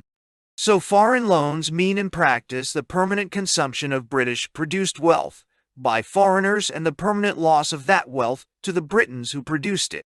Yet the whole conspiracy of politicians, press and economists teaches the British people to believe that to send steel to a remote country to build a bridge over a faraway river, and to send bicycles for savages to ride over the bridge, without any hope of repayment of this exported wealth, is a transaction of sound economy and finance. While to keep that steel at home to build British dwellings, and the bicycles at home for Britons to ride along well-made roads, is a principle of wildcat finance. The greatest of all bluffs put over the British people is the loan export bluff, for it has induced them to alienate from themselves forever an enormous proportion of the wealth they have produced by the genius of their technicians and the sweat of their workers. Late in the day, they begin to see that the export of machines which they created, and taught the world to use, is today resulting in the equipment of sweated labor to undercut them on every market in the world. Finance, secure in the equipment of the East by the effort of the West, cynically deserts the origin of its strength and wealth for fresh Oriental pastures, where the yield of usury from the sweated is greater than the return of interest from the civilized. So in the final frenzy of the system, finance drives the West to produce the means of its own destruction. And, not content even with this classic business of the money power, our financial masters now make the primary commodities and raw materials which serve our stricken industries the subject of world gambles, whose fluctuations create a chaos in which industry is prostrate. But internationalism and the parasite which drives it to destruction have gone too far, and today greed and fully bring their nemesis in the threatened destruction of the body on which they prey. That body is the industry and life of Western man. British Union economic system. British Union recognizes the disintegration of the system and will not attempt to reform the system. The machine in modern conditions is broken, and a new machine is required to meet modern fact. By this we do not mean that we shall ever destroy for the sake of destroying or uproot existing institutions merely because they now exist. That was the fallacy of international socialism, which began with the theory of changing everything and ended with the practice of changing nothing. On the contrary, whatever is good we shall preserve and adapt to a new synthesis and harmony of the nation, while ruthlessly cutting away the deadwood of obsolescence and decadence. The essence of our economic creed is the realist facing of facts and the adoption, even more in practice than in theory, of the quickest means of securing the essentials of national reconstruction. To that end, we seek to reconcile every motive of individual exertion with the welfare of the nation as a whole. The interest of the nation transcends the interest of every faction, but, in recognizing the overriding interest of the community, the individual as a member of the nation secures his own ultimate advantage. Every great institution of our national and traditional life, which is workable and can be adapted to new ends, will be preserved and woven into a new national pattern and purpose. Empire system. Above all, we are determined not wantonly to discard but to turn to high advantage the heritage won for our generation by the heroism and sacrifice of those who have gone before. The conjunction of the vast resources of our empire with the genius of modern science can solve the problem of our age. We are no weak nation stripped of overseas possessions and denied access to raw materials, for our past has bequeathed as opportunity to the present 1/4 of the surface of the globe. Therefore, in pride of our past, and in confidence of our present abilities, we turn to the empire as the basis of our economic system. In so doing, we ask what other alternative is open to our generation. What other means have we either of finding an outlet for our production in face of closing world markets, or of winning freedom from finance tyranny which rules through the obsolescence and decadence of the international system? If we believe from the evidence of our eyes and of every present experience that internationalism is outworn and in continuance threatens the very life of our industrial system and national integrity, what alternative to that system can we discover except an empire alternative? If the analysis of the last chapter be accepted, or even in part accepted, we are driven to our own empire as the only alternative to chaos and exploitation. The only relevant question to the modern mind is whether or not the empire can supply the modern alternative to the breakdown of the obsolete international system. Can an empire system afford to our people not merely as good a material life as they possess today, but a higher standard of civilization than the world has yet seen? To that question we return an unhesitating yes, and prelude a detailed description of the system with the statement of certain facts which none has yet been found to deny. 1. Within these islands and the empire are workers whose skill is second to none in the world. 2. Within these islands and the empire, we possess technicians and can produce machinery second to none in the world. 3. Within the empire alone, we possess practically every resource of raw material which industry can possibly require. 4. Within the empire alone, and with our own resources of men, machines, and raw materials, we can immensely increase our present wealth production, provided we have a market for which to produce. These facts have not yet been challenged and only sure, unless they can be disproved. It is possible to build in our empire alone, without the need of any assistance from the outside world of chaos. A far higher standard of life than we possess today, or than mankind has yet witnessed. But all depends on the condition of the last proposition stated above. Empire industry must have a market for which to produce, and that is nothing else but the power of our people to consume. We have studied in the last chapter the factors which deprive the British people of the ability to consume the goods which they produce. Deliberately, we build an empire system that rests on the simple principle that the British people shall consume what the British people produce. Home market. The first act in the building of a new system is clearly to free the people of these islands from the forces which deprive them of purchasing power, and to build a home market which rests on the high purchasing power of the people. High wages is a basic principle of our economic system, because high wages alone can give the people the power to consume the goods which they produce. The first factor which prevents high wages at present is the undercutting of British labor, even on the home market, by cheap foreign products often far below in price our present production costs. To this situation we apply the simple principle that nothing shall be imported into Britain which can be produced within Great Britain. The implementing of this principle means the exclusion from these islands of some £360 sterling millions of manufactured and agricultural products, which are now imported annually, to replace these by British products. On any current computation of production and employment, will give employment to nearly 1.5 million of our people. In addition, British industry will be free on the home market from the cheap foreign competition which today holds down wages and diminishes the extent and purchasing power of the home market.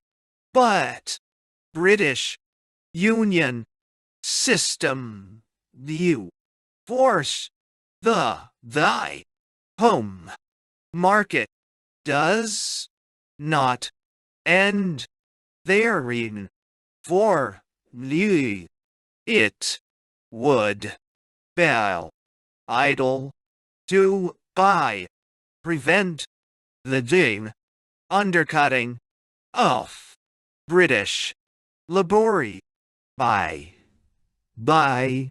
sweated goods from abroad. If we still permitted the general undercutting of new British labor by sweated goods produced at home, it is useless to protect our standard of life from the foreign employer who pays low wages if we still expose it to the attack of the British employer who pays low wages. To meet this situation, British Union constitutes the corporate system, and the effect of that system in preventing sweated production within Great Britain is plain and direct. The first objective of the great industrial corporations will be the elimination of sweated competition from within, when the government, by exclusion, has eliminated sweated competition from without. They will lay down the minimum wage rate over the sphere of industry which they cover, and infringement of these wage rates will be a criminal offense. But the function of the corporations will be not merely static, but dynamic. It will be their task progressively to adjust consumption to production power, and thus to overcome for the benefit of industry and people the problems created by rationalization and our ever-advancing industrial and mechanical technique. In other words, it will be the duty of the corporations to raise wages and salaries over the whole sphere of industry as science and industrial technique increase the power to produce. Consequent on the elimination of sweated competition, both from without and from within, no limit will exist to the extent to which producing power can thus be increased, except the limits set by scientific and productive advance. When the purchasing power of our own people is so high that their demand provides a market for the labor of every man and woman who wants a job, and for the full capacity of every machine, we must call a halt until further scientific achievement makes possible a further advance in the standard of life. For to increase purchasing power without a corresponding increase in the pro-auction of goods is to incur the disaster of inflation. On the other hand, an increase of purchasing power, accompanied by a planned advance in the production of goods, is not inflation, but an increase in the production and consumption of real wealth. Thus we shall arrive at the point of true civilization, when useful employment can be found for the whole population and for all machinery. And the main question of that future will be whether further to increase production or to reduce the hours of labor. For the final solution of the present problem, which is miscalled overproduction, is both to increase wages and to reduce the hours of labor, thus at last making man the master of machine, instead of the machine the master of man. Position of individual firms. Tory protection. We seek to build a home market in which the British can consume what the British produce by the joint method of excluding sweated products from without and the prohibition of sweated production from within. The relative position of individual firms will remain the same on the new high-wage basis as on the present low-wage basis. If you compel A to raise wages but permit his rival B to maintain low wages, the only effect is to put it out of business by giving an advantage to his rival B. But if you compel both A and B to raise wages, their relative competitive position remains the same.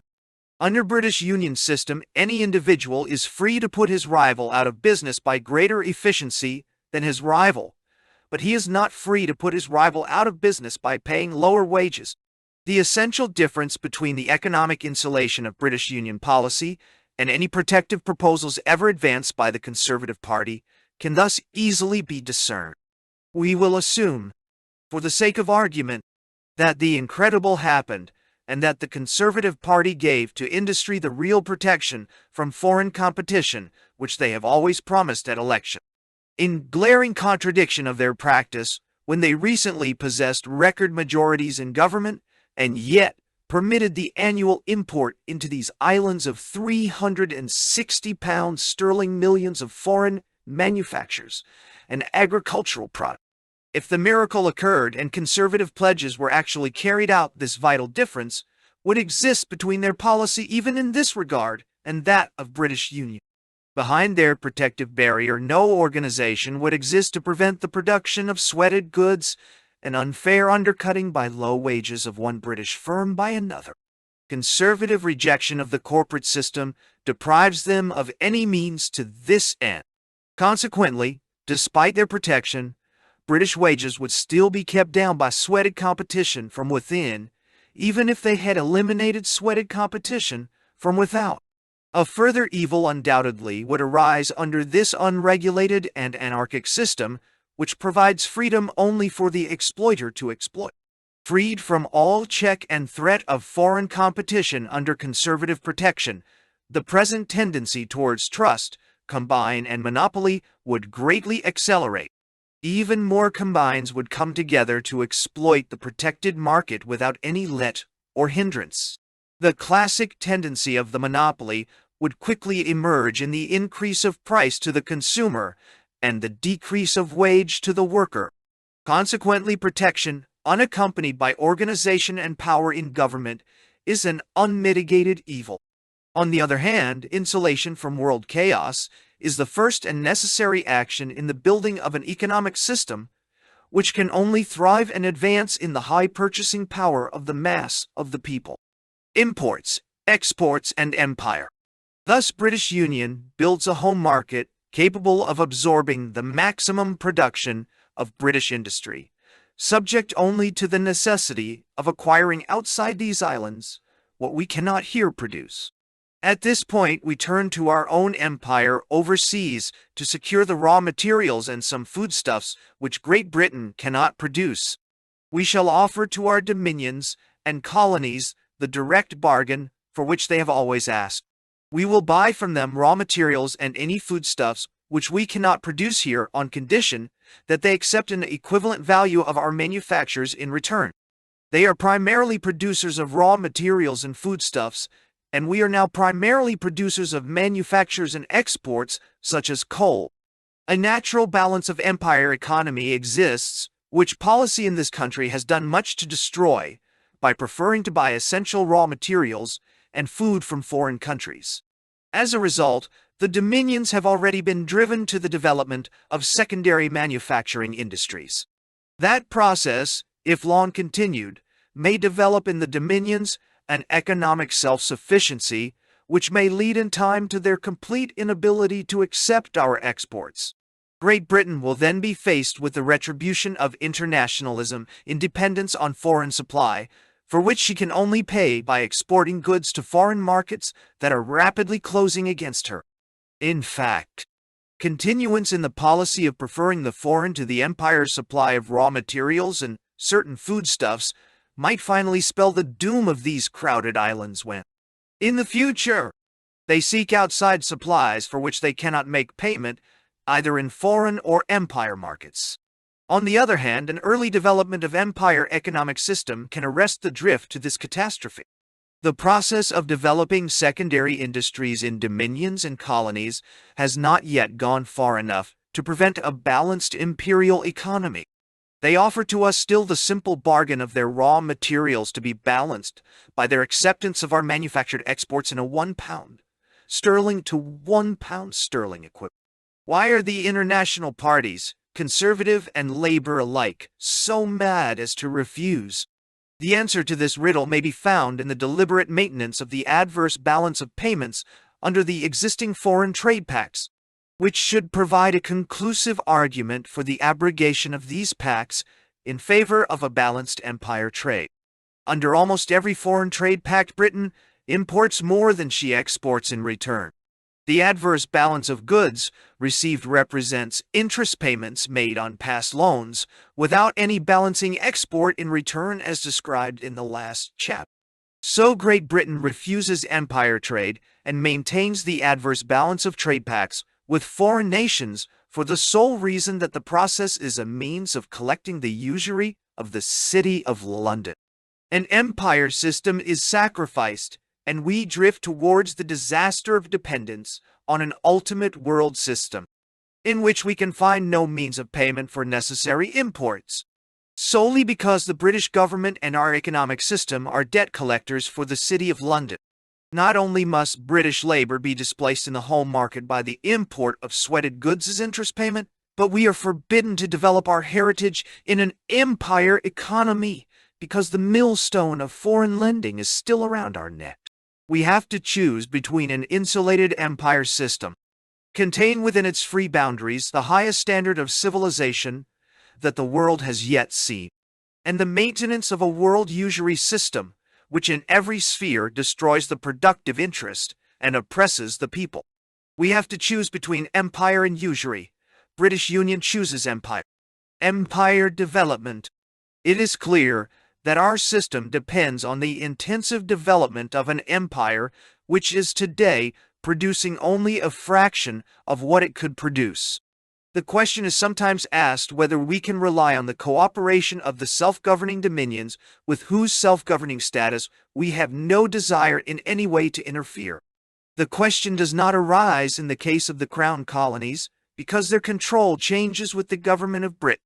In the case of the dominions, it surely follows that they will cooperate in the policy for which they have always asked. It is they who have demanded a market for their raw materials, and for such foodstuffs as we could not produce in this country. And it is the government of Britain who have refused in order to accept goods from foreign countries for reasons above stated. It is inconceivable, therefore, that the dominions for any political reason should refuse a policy for which they have always asked and that offers to them such an advantage. If any Dominion government for any purpose of political spite adopted such a course, we would rely with complete confidence on the Dominion producer at an early election to sweep them from power, for he would not tolerate the sacrifice of his economic interests to any political prejudice. Our appeal for Dominion cooperation is based not only on kinship and history, but on an overriding mutual economic interest. In the case of the Crown Colonies, we affirm frankly that what has been won by the heroism of the British people shall be used for the benefit of the British people.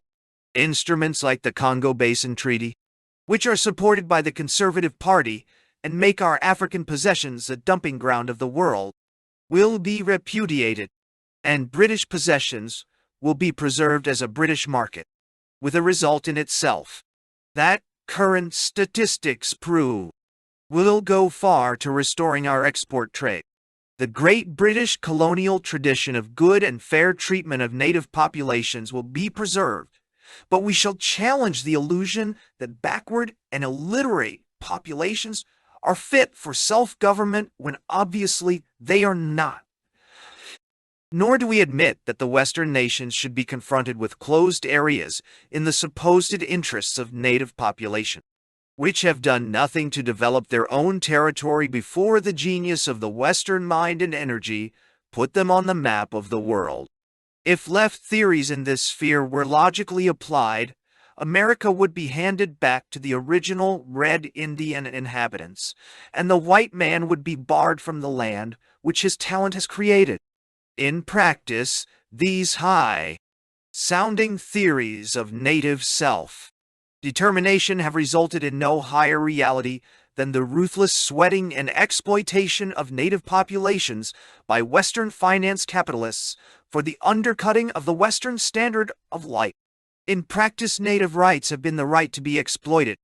Such exploitation of backward populations will be absolutely forbidden in British Union Empire, and as a result, the poison stream of sweated goods will no longer enter the arteries from within the body of empire. Good and fair treatment of native populations is a British tradition.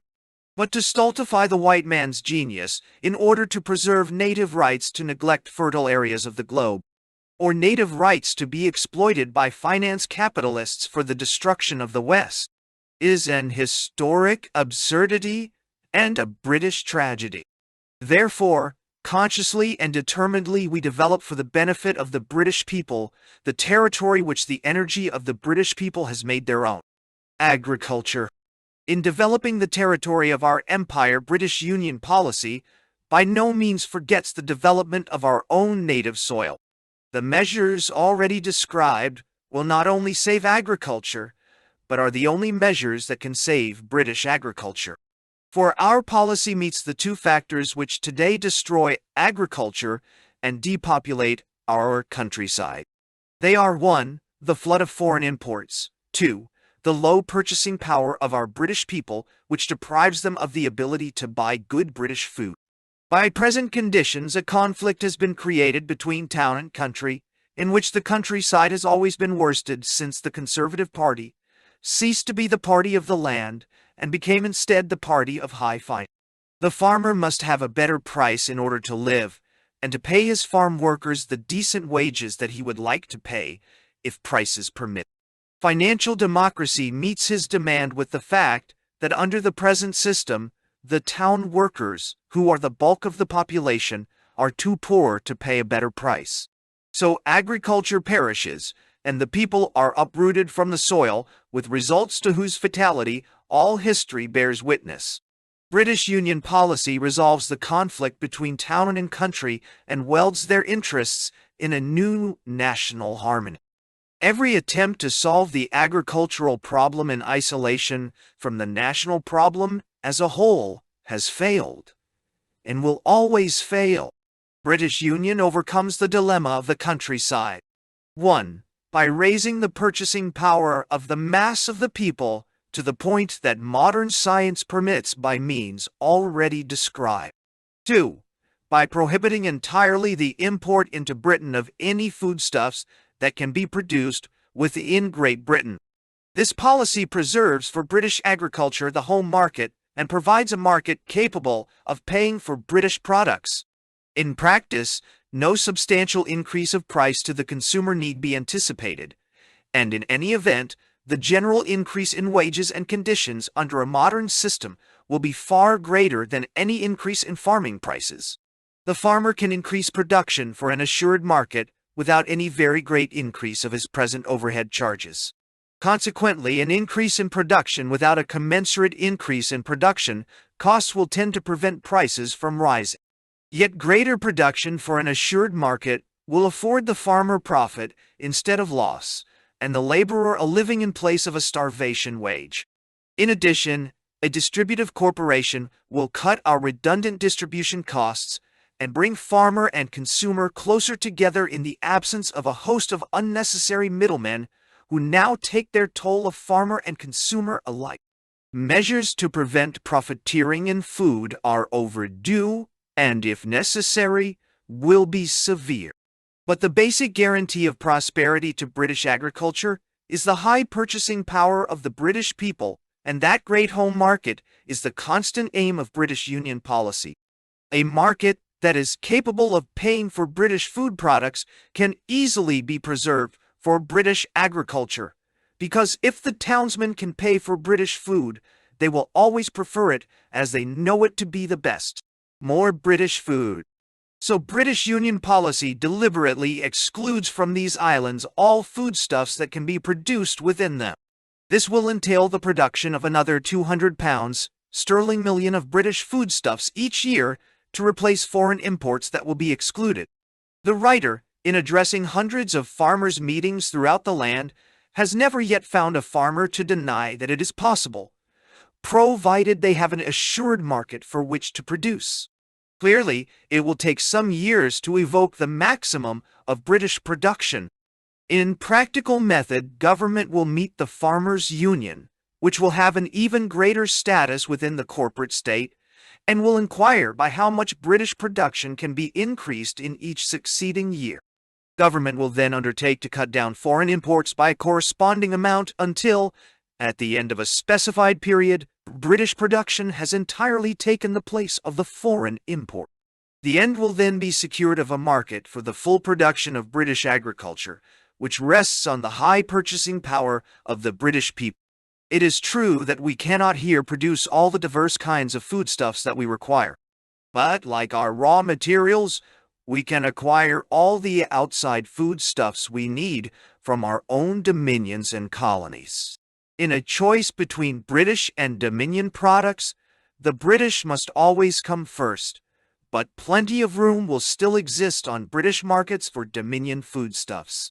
We now import annually £180 sterling million worth of foodstuffs from the Dominions, and it is possible to increase British production by £200 sterling million a year, at the expense of the foreigner alone, without touching Dominion imports. Further, any cut in any particular branch of Dominion imports which it is necessary to make in the interests of British farming will be far more than compensated by the much greater demand of the British people for other Dominion and colonial products and raw materials. When our purchasing power is increased, British and Dominion production will divide between them a greatly increased British market on the principle of Britain first, Dominions and colonies second, and the foreigner nowhere. Foreign food prices. The absence of the foreign food product from the British market is a distressing thought to those international parties, conservative and labor alike, who have taught the people that to buy abroad is to buy cheap. But the people are no longer impressed, for they have found, in fact, that to buy abroad is to buy dear. In all recent sudden rises in food prices, the rise in price of the foreign has greatly exceeded the rise in price of the British product. The reason is that the combine and monopoly have invaded also the control of the people's food. Immediately a tendency to price rise occurs, the foreign monopolies rush up the price of food to the British consumer. If the international parties were allowed to carry the financiers' game much further, and the British consumer by the ruin of British farming became completely at the mercy of foreign supply, the British people would find that to buy abroad from the foreign food combines was the dearest folly that they had ever committed. The import of foreign foodstuffs is pursued as a sacred right of the financial democratic system because those imports more than any other pay the interest on foreign loans as previously described. But, as ever in decadence, parasite grows on parasite, and today the policy of foreign food combines is to undercut and put the British farmer out of business in order that they may have the British consumer completely at their mercy. This crime has been permitted and encouraged by conservative governments which have given to the British farmer the board and to the foreign combine the market. Organization for a market which does not exist is in any case without purpose. The old parties have merely given to the farmer restriction when all he needed was opportunity. The British farmer may be trusted to carry on his own business once he has a market for which to produce. He must be freed from the foreign import which destroys him, and the redundant middleman who exploits him, to serve a market which is capable of paying him a living. This government can do this for farming and more, for every method of modern science and organization to help the farmer in his task must be made available to British agriculture. British Union knows that no people can live that is uprooted from the soil, and that the universal urbanization of a population spells a doom inevitable and historic. British Union knows, too, that the men who carried British genius and the glory of our name and our achievement to the far corners of the earth had roots deep in the soil of our native land. The little men and the little parties in the service of an alien finance have tried to sever the roots of the oak. We who come from the soil of Britain say that the oak shall stand. The people's state, a classless system. Heredity. The system of British Union provides no place for the parasite. It has neither privilege nor place for those who seek to live on the efforts of others without giving anything in return. But the people's state has opportunity and place for all who serve the nation in an infinite variety of capacity. So, British Union system of heredity is accordingly designed on the one hand to encourage to the utmost the initiative and enterprise of the individual not only in working for himself, but also in deep and human motive in working for his children.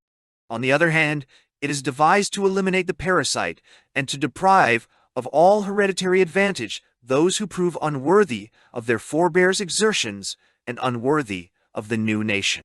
Therefore, a man or woman may by energy and enterprise not only enrich themselves, but bequeath the result of their efforts to their children.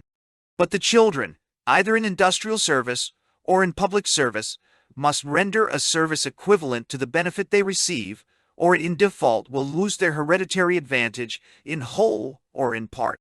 Equity tribunals of people's justice will be established to determine on common-sense lines such questions, which will be no more difficult to settle than many questions of equity that come before the courts today. The system will be woven quite naturally and easily into a general codification and simplification of the law of the land, in language which anyone can understand without dependence on a lawyer's racket. The land. Opportunities for public service on a far greater scale than exists today will be provided by the immense development in the social life of the new nation, which will call for leadership and effort in many spheres now closed. For one example, a real local leadership will again be required in a revitalized countryside. The original owners of the land, in most cases, gave such leadership until death duties and the victory of urbanism broke the system. They will again have such opportunity in British Union system, which seeks consciously the continuity of a stock with roots in the soil, and will accordingly lift from the land death duties and other burdens in return for real service to the land. But the landlord whose time, money, and energy are not spent among his own people in local leadership, but are divided between a London nightclub and a continental resort, will be ruthlessly dispossessed without any compensation. The land thus acquired by the state will be used for the development of owner-occupier farms, and a mixed system of local leadership and owner-occupier will result, which will preserve the best traditions of the land and afford the maximum stability. To the urban landlord, British Union applies the same principle as to any other monopolist. Any attempt to exploit a shortage of any commodity by increasing the price to the people will be rigorously suppressed. So all rents will be controlled by law while any shortage of housing exists. As for the slum landlord, he will simply be dispossessed without compensation and prosecuted like any other purveyor of commodities which are a danger to health. The landlord who without effort of his own seeks to take advantage of community effort by increasing the price of land in the neighborhood of an expanding town or industry will be confronted by a simple dilemma. He will be taxed on his own valuation of the land, but the state will have power to acquire it at that valuation. If he assesses the value at a high figure, he will be taxed at a high figure, and if he assesses it at a low figure, he will be bought out at that figure with increment to the nation. Thus, British Union will solve the ancient problem of land values by measures which place the land in the same category as any other potential monopoly. In practice, however, most ownership of urban land will pass to the state, as that category of landlord is a great deal less likely than the leader of the countryside to justify his hereditary wealth by public service. It is unfair to discriminate between the land and any other form of hereditary wealth, but he who lives on the land without service to the nation will pass with other parasites. Class? Liberal socialism has ever striven to represent that only one form of hereditary wealth led to vicious results, namely, the land in which their leading figures happen to have no interest. In fact, the worst vices of the hereditary system which British Union will sweep away arise from the transmission of hereditary wealth by quickly rich financiers and speculators, whose children have no sense whatever of hereditary responsibility in return for hereditary wealth. To such as these, the trustee of the nation principle of all wealth owners under British Union are utterly lacking. From them, in particular, has come the disgusting spectacle of flaunting extravagance and paraded riches in face of poverty, which evoked from British Union the principle that none shall stuff while others starve. Above all, they have created the fatal distinctions of social class which British Union is determined to remove forever. Their class values are based on money value and on nothing else.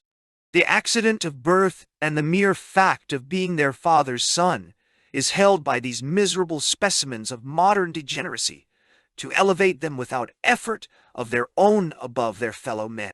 Not only are they given opportunity by their forebears' exertion, but many of them neglect that opportunity for any other end than the idle pursuit of pleasure, while they cumber the directorates of their hereditary businesses which underpaid technicians conduct.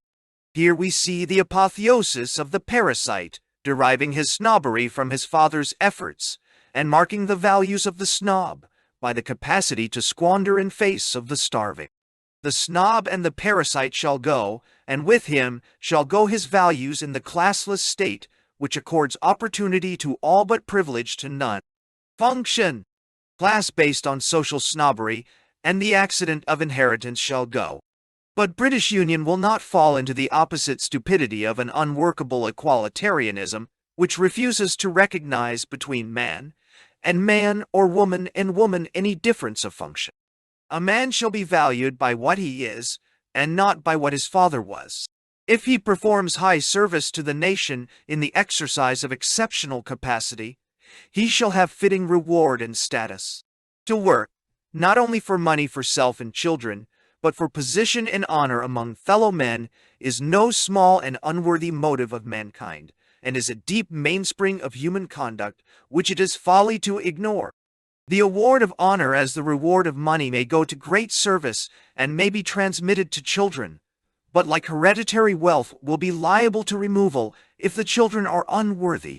To argue that all men are the same, and that exceptional effort is worthy of no recognition, is an error that robs of motive power important human enterprises. It is true that the great lights of humanity have illumined the path of mankind from no other motive than the inner light. But it is folly to ignore the fact that the overwhelming majority who achieve anything are moved by simple terms of honorable distinction and the winning of security for home and children. It is still greater folly to presume that all men are equally gifted in mind, muscle, or spirit. From that fallacy arises the fatal tendency of the present phase to slow down the pace of the fastest to that of the slowest.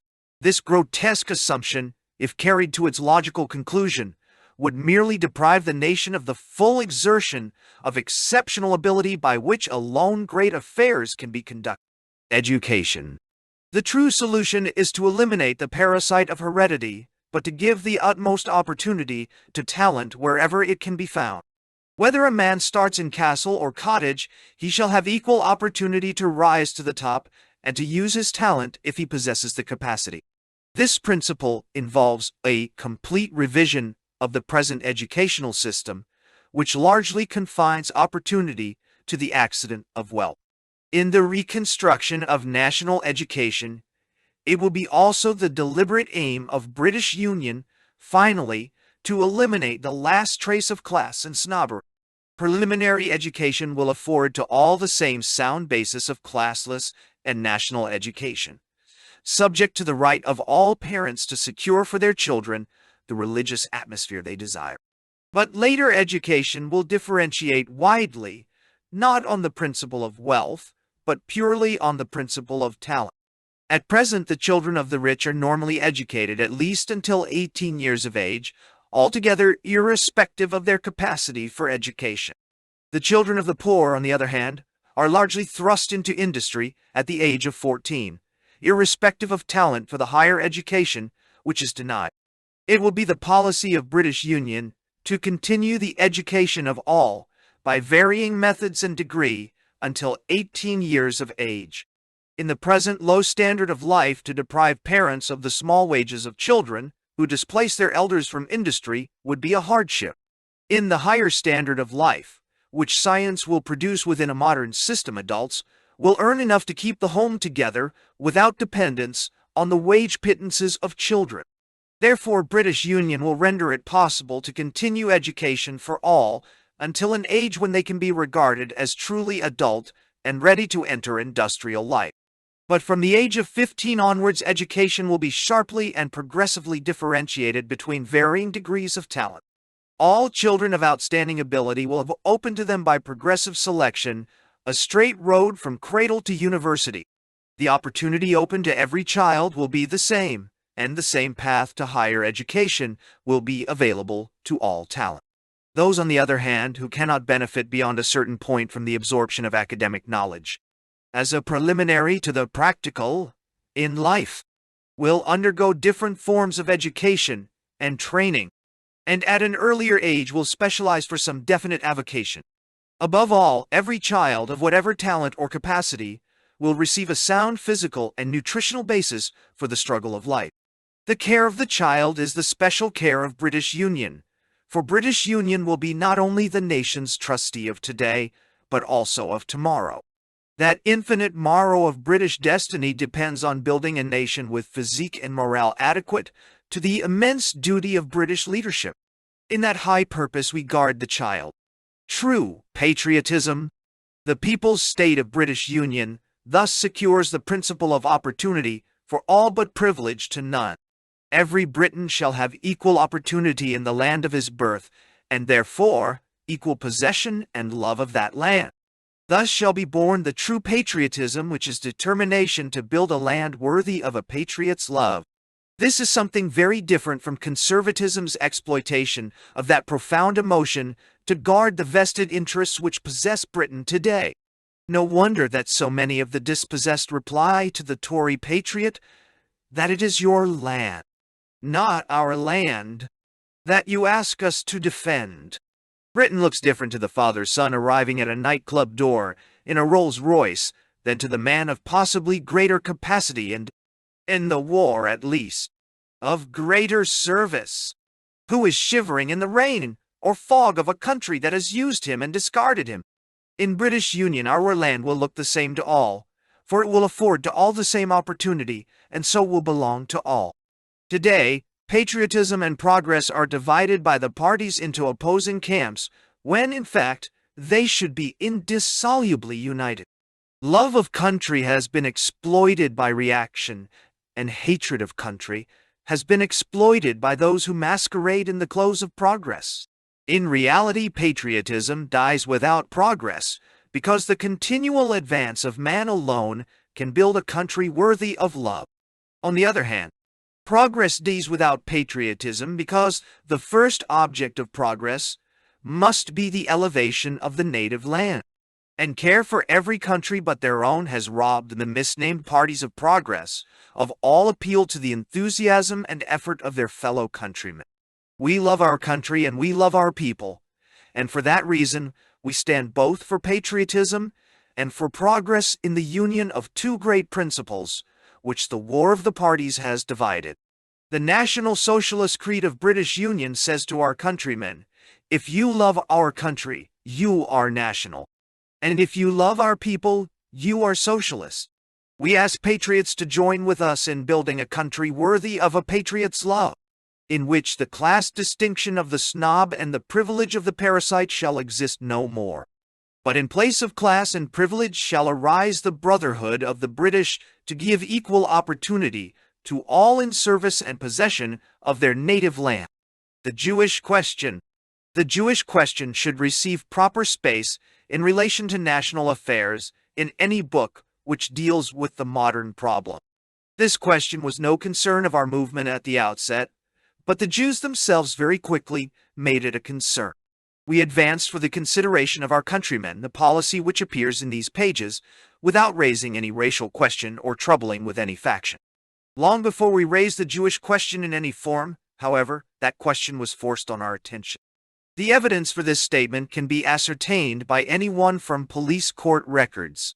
For the Inquirer will learn that of those convicted for physical attacks on black shirts, 50% were undeniably Jewish in the 6 months which preceded the introduction of this question by the British Union in October 1934.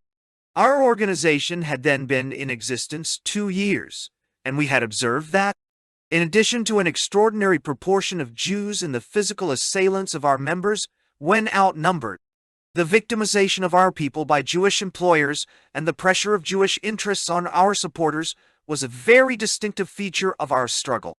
This occurrence forced the Jewish question on the attention of many who had paid no more attention to Jews or their particular problem and character than to any other section of the community. The resultant study revealed a fact not difficult to ascertain, that a remarkable proportion of Jews were engaged in practices which the system we proposed would bring to an end. Throughout the ages, Jews have taken a leading part in international usury and all forms of finance and money lending, while smaller exemplars of the method have engaged in such practices as price cutting, the sweating of labor, and other means of livelihood which any ordered and regulated economy must bring to an end. So the reason was not far to seek why we had incurred the bitter and especial enmity of Jewish interests. Some say that it is a wicked animal that defends itself when attacked, but the response of the Englishman to a blow in the face is traditional. That response was greeted immediately by all the organs which Jewish interests control with a loud clamor of racial persecution. It is well, therefore, to set down exactly what we propose on this question, and the reader may decide for himself whether this policy is persecution or simple justice, which is necessary to the integrity of our own nation. Rights of the state.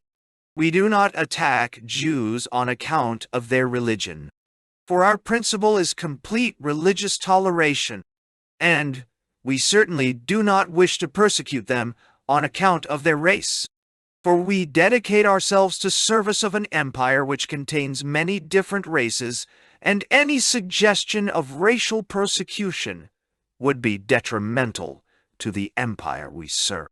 Our quarrel with the Jewish interests is that they have constituted themselves a state within the nation, and have set the interests of their co-racialists at home and abroad above the interest of the British state.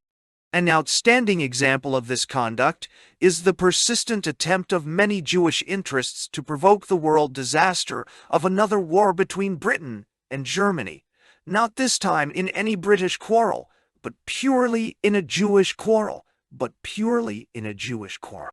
None can argue that it is a principle of racial or religious persecution for a state to lay down the principle that its citizens must own first allegiance to the nation of which they are members and not to any faction at home or abroad. That many Jews regard themselves first as members of Jewry and secondly as British citizens is not only a matter of simple observation, but of proof from Jewish literature and statement. British Union, therefore, affirms the simple principle that Jews who have placed the interests of Jewry before those of Britain must leave Great Britain. In particular, those who have indulged in practices alien to British character and tradition must leave these shores. Those against whom no such charge rests will not be persecuted, but will be treated as the majority of their people have elected to be treated. They have maintained themselves as foreigners in our midst, and as such they will be regarded without the privileges of the British citizenship, which to them has been a secondary consideration. We British have not been in the habit of persecuting foreigners, and we shall not in British Union develop that habit. On the contrary, we have a tradition of according good treatment to foreigners who have particularly served this nation, and any such Jews have certainly no reason to anticipate any breach of this tradition. But all nations have a right to say that foreigners who have abused their hospitality shall leave the country, and any state has a right to affirm that all citizens shall own allegiance to the nation, and not to any external power. It remains to inquire whether in fact it is fair to regard the Jew as a foreigner. The simple answer is that he comes from the Orient, and physically, mentally, and spiritually is more alien to us than any Western nation. If a community of several 100,000 Frenchmen, Germans, Italians, or Russians were dumped in our midst, they would create a grave national problem. That problem would be particularly grave if they maintained themselves as a community in our midst, owning spiritual allegiance to their original nation, and indulging in methods and practices altogether alien to British character and temper. Such an event would create a problem so serious that a solution would have to be found. Yet the Jew is more remote from British character than any German or Frenchman, for they are Westerners and the Jews are Orientals.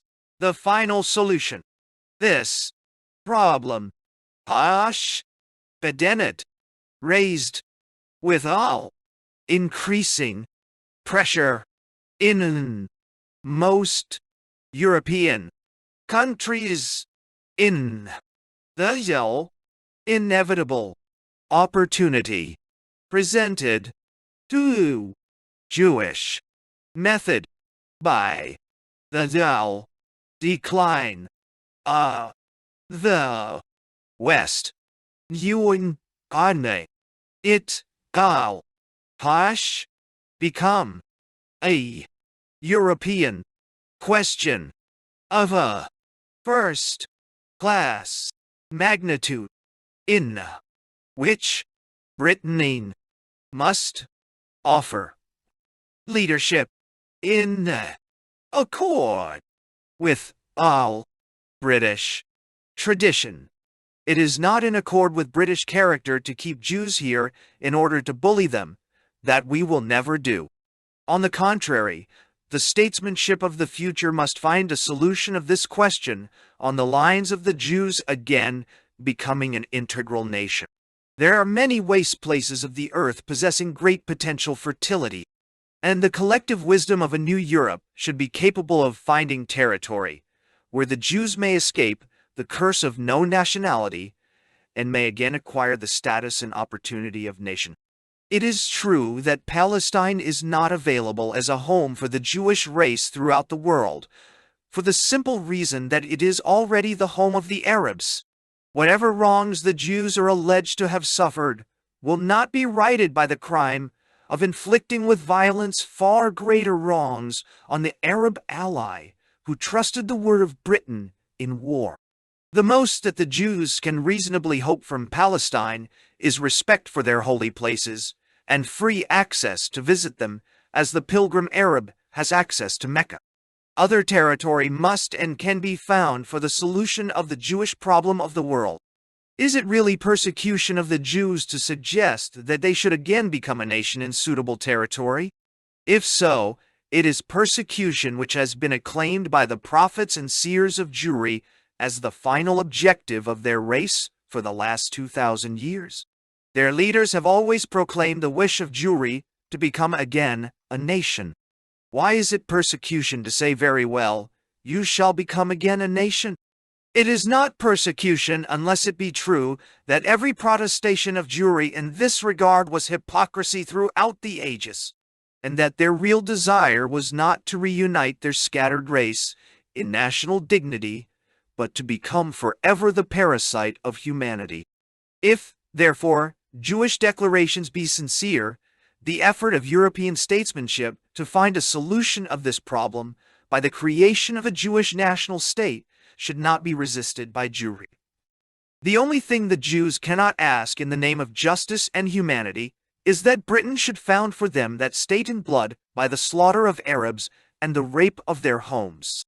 In summary of our policy on this question, we affirm the right of every nation to deport any foreigner who has abused its hospitality, and we hold the aim of finding, together with other European nations, a final solution of this vexed question by the creation of a Jewish national state, in full accord with the age-long prayers of the prophets and leaders of the Jewish race. Is this persecution, or is it justice? British foreign policy. The International of Finance and Socialism. British foreign policy should hold two objectives. 1. The maintenance of British interest. 2. The maintenance of world peace. These two objectives do not conflict, but coincide. British Union's deep quarrel with the virtually unanimous policy of the old parties is that it has sacrificed both the interests of Britain and of world peace to a political vendetta. Particularly, we denounce the pursuit of that feud to the risk of British lives and world catastrophe, because it is dictated by subservience to the vile international interests which command the old parties. In this sphere, international finance and international socialism march openly hand in hand. They are by nature complementary forces of disaster, for the policy of international socialism creates the flux and chaos by which finance lives and the producer perishes. Still more, in foreign policy their community of aim and of method should be clear to all, together with the reason of their unholy union. Certain countries have at once extirpated the control of international finance and the hopes of international socialism. No reason exists in British interest to quarrel with these countries, and every reason of world peace forbids the quarrel. Yet the feud of international finance and its twin international socialism thrusts the manhood of Britain toward mortal quarrel with these nations. Germany and Italy, despite a present poverty of natural resources, have at least broken the control of international finance, and Germany in particular has offended this world power by summary dealing with the Jewish masters of usury. So every force of the money power throughout the world has been mobilized to crush them, and that power does not stop short at payment for its vendetta in British blood. Any study of the press and propaganda organs controlled by finance power can reach no other conclusion if we ask the simple question: what single interest of Britain or of world peace is served by their clearly deliberate intention to provoke war between Britain and the new countries? The motive of international socialists is equally clear in their new clamor for war at any price. International socialism has always taught the people that any form of national action in independence of world conditions was futile, and in that the success of socialism in Britain depended on the universal adoption of their doctrines throughout the world. Now great countries arise which have uprooted in theory and practice the obsolete doctrines of international socialism, and consequently bar to the British Labour Party all hope of the universal acceptance of their creed, on which they admit alone the success of their cause can depend. So, but one hope of the ultimate triumph of their party remains to the leaders of labor, and that is the overthrow of these new systems by the force of world war. Lightly, the labor leaders appear to be prepared to purchase their political objective in British blood, and to pursue their political vendetta at the price of every interest of Britain and of world peace. The party which has been built on cant of pacifism today leads the clamor for war, and the party which ever refused Britain arms to defend herself now supports rearmament, not for the defense of Britain, but for the defense by war of international socialism. Foremost in the van of the new Jingoes is the socialist conscientious objector of 1914. So is presented an edifying spectacle which naturally makes but scant appeal to the ex-servicemen of the last war. He replies with British Union that we have fought Germany once in a British quarrel, and we shall not fight her again, either in a socialist or in a Jewish quarrel. Perversion of the League. Balance of power. In result, every high aspiration of the war generation has been frustrated and perverted. The League of Nations, which was the repository of many fine ideals, like the Holy Alliance of the previous century, has been perverted to perform exactly the opposite purpose to that which it was intended to fulfill. The League was meant to overcome the division of Europe and to eliminate forever the fatal system of the balance of power, which divided mankind into opposing and contending camps of highly armed and hostile nations. It has been perverted to be a new and more vicious instrument of that system by which Britain, France, and Russia, in the name of the League, can mobilize their remaining satellite powers in one balance of a scale, whose other balance, by force of a common original adversity, now holds the armed power of Germany, Italy, and Japan. Despite every aspiration of the war generation and every hope of stricken mankind, we are back where we began, in a situation which for Britain is more dangerous than before. For the departure by present government, in their political vendetta, from the sober British policy of pursuing the coincident objectives of peace and British interests, has resulted in follies of which British statesmanship has never previously been guilty. Never before in modern times have we placed ourselves in a strategical position so vulnerable that any child could observe it and also apprehend the consequence. We face Germany across the North Sea and Japan in the far seas of our eastern possession. While in the Mediterranean route to our Oriental Empire, we have succeeded in antagonizing at one end the New Spain, and at the other end the Arabs, with an alienated Italy in the middle. With Germany and the Arabs we have quarreled for the sake of the Jews, and with Italy and the New Spain for the sake of international socialism in an alliance with Russian communism. Has British statesmanship ever before perpetrated folly on a scale so gigantic, in denial so complete, of British interest, security, and peace? Conservative alliance with communism. The virtual alliance of conservative government in Britain with communist government in Russia is at the root of all evil in foreign policy. This curious communion of conservatism and communism in the international sphere will not appear so strange to those familiar at home with British Union struggle, who have witnessed again and again the deliberate use by conservatism of a communism which, in myopic vision, they do not fear against the creed of the 20th century, which has excited both the panic and the fury of reaction. Constantly conservatism has condoned, excused, and even supported the crimes of communism when the target was fellow Britons who dared to raise against conservative betrayal of the people the standard of a new and true patriotism.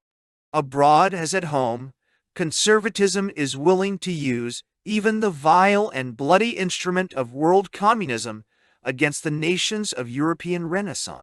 That a virtual alliance exists between the government of Britain and that of Moscow, with the natural and warm approval of the socialist opposition, is not today denied.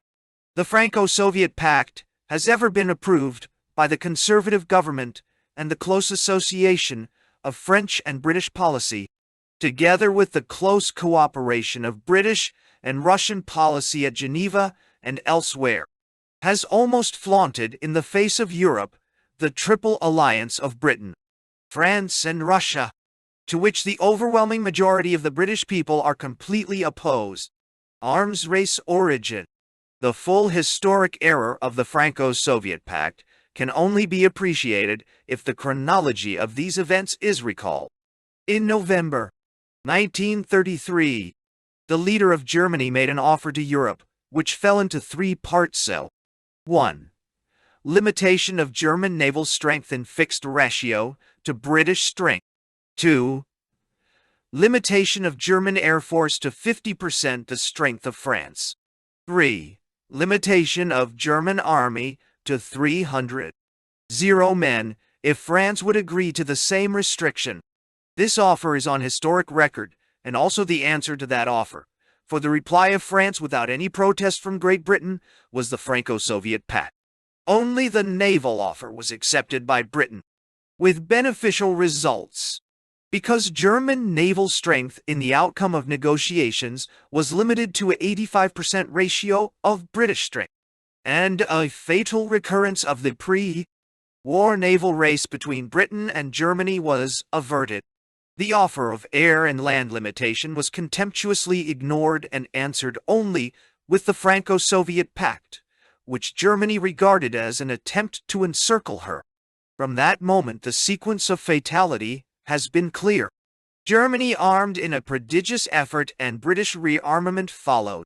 That Britain should be fully armed in a troubled world to defend herself from any possible assault has been a basic principle of British Union long before the national government, which had criminally neglected our defenses, consented to tardy and inefficient rearmament. Disarmament can only be won by world agreement, which proportionately reduces the strength of all great nations and leaves the relative strength the same and the immunity from attack the greater. But armament by political parties which have grossly neglected the elementary duty of government to put Britain in a position of self-defense as part of an arms race which their blunders have precipitated is a very different matter. Arm we must, if other nations are armed, but every effort of statesmanship should seek an end to the menace of arms race, which can only be achieved by world appeasement.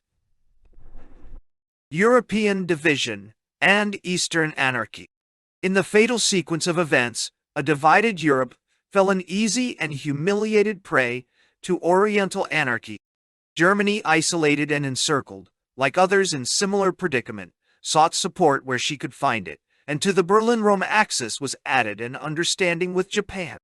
As a result, in face of a divided Europe, Japan was able to cut loose in the Orient, with Great Britain an impotent and humiliated spectator. A united Europe and a rational policy would at any time have averted the disaster by firm intimation to Japan that north of the Yangtze River, but no further. She was at liberty to do what Britain did in India, and in bringing order where anarchy and bloodshed ruled, to find an outlet for her population and access to raw materials. Similarly, the dignity and strength of a united Europe could have secured the relatively bloodless suppression of slave-trading barbarity in Abyssinia and legitimate expansion for Italy, in full accord with the civilizing mission which Britain herself undertook throughout the world. But Europe was divided, and from this division of the mind and spirit, a sequence of catastrophe has arisen. Japan, forbidden to expand in northern China, exploded throughout the Far East, and Italy, forbidden to expand where her legitimate interests were affected in the prevention of slave raiding from adjoining territory, exploded throughout the Near East. The simple lesson of history, and particularly of British history, is that great nations expand or explode. By denying expansion when no British interests were affected, we have provoked explosion. And by encouraging to resistance primitive populations whom we had neither the will nor the means to defend, we sacrifice their blood and our own prestige. We ask what British interest was served by long encouraging resistance to Japan in northern China. except deference to our government's Soviet ally, who required that territory as a breeding ground for Oriental communism, and could exact support in the East against Japan in return for support in the West against Germany. Again, we ask what British interest was served by partial and ineffective intervention in the Abyssinian dispute in deference to the clamor of international socialism at the expense of British dignity and safety. The whole policy throughout has ignored reality. To ignore reality when heading for a precipice is to go over it, and to ignore facts when heading for a war is to incur war. British Union principles. So, with the lesson in mind of past blunders, which we have consistently opposed, British Union policy in the foreign sphere rests on two principles. 1. To interfere in no quarrels which are not our concern. Britain shall fight for Britain only, and never again shall conscript armies leave these shores in foreign quarrel. Britain we will always defend from any attack, and we will provide the means for that defense. But never again shall British blood be spilt in an alien quarrel. 2. We will give leadership and make contribution to secure the material and spiritual union of Europe, on which alone world peace and British interest in world peace can rest. If, despite that leadership and contribution, the world in madness destroys itself by war, we will mind Britain's business and thereby save our people from that catastrophe. The New Germany. In that determination, it is natural immediately to seek a solution of present difficulties with Germany and the establishment of friendship. That such a solution can be found is plain to anyone who has studied the facts of the New Europe, and therefore understands the profound difference between the old and the new Germany. The Germany of the Kaiser rested on a system of export capitalism conducted by Judaic finance which challenged us on the markets of the world, and emphasized that challenge with naval rivalry that threatened our empire. In historic survey, the internal forces of that Germany, operating within the international system to which Britain was wedded, made a clash inevitable. It is therefore important to realize that in 15 years of Hitler's struggle, a new German psychology was created which rests on a conception exactly the opposite to that of the Kaiser. The new German does not desire a worldwide empire, for he believes that racial deterioration will result from such racial intercourse, and that the new German has another mission in the world than to elevate savages. These are reasons strange for the Englishman to understand, because he knows that the foremost achievements of his race have been evoked in the vast work of empire building, which, in the particular case of his imperial genius, has led to no such deleterious results. But these facts are important in that they denote no longer a divergence but a community of objectives. Britain requires in peace to develop her own empire, and Germany desires in peace to incorporate within the Reich the Germans of Europe. The desires of these two powers, therefore, for the first time become not antithetical but complementary. For a strong British Empire throughout the world can be regarded by the new German as a world bulwark against Oriental communism, and a strong Germany in Europe can be regarded by the new Britain as a European bulwark against the same disruption that invades from the East the life of Western man. From new conceptions in Germany and in Britain can arise a new communion of interest to support the communion that should exist in a common blood. France and European solidarity. To this idea, the writer, as a friend of the French people, is convinced that France can be attached once she, too, has won freedom from the vendettas of politicians and can be induced to realize that the legitimate expansion of Germany in directions the opposite to any threat to French interest is a strength to Europe, and, therefore, a strength to France in securing solidarity against the common menace that comes from the East.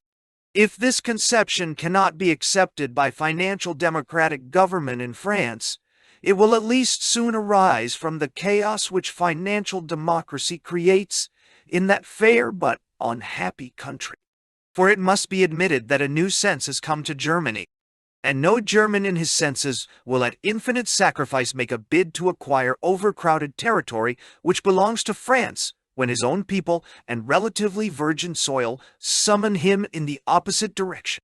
Let us put ourselves for a moment in the German position, and console ourselves and the French with the reflection that German affairs are no longer conducted by fools, but by a man of singular intelligence. By recognition of the fact that the new German interests lie in the east, rather than in the west of Europe.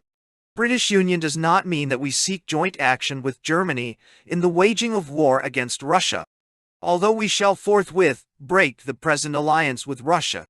On the contrary, we seek peace with all countries, including Russia, and would only join with other powers in action against her if she menaced Great Britain, and thus evoked our resolute principle of self-defense. But even the folly of Russian communism will not challenge the might of an united Europe, which, if need arose, would deal with her as easily as with a colonial expedition. We seek not by war, but by the solidarity of the European spirit and plain common sense, to secure that legitimate expansion of great nations which can avert the disaster of another and greater explosion. That solution will be found without bloodshed for the good and simple reason that none can resist a combination of the great powers of Europe.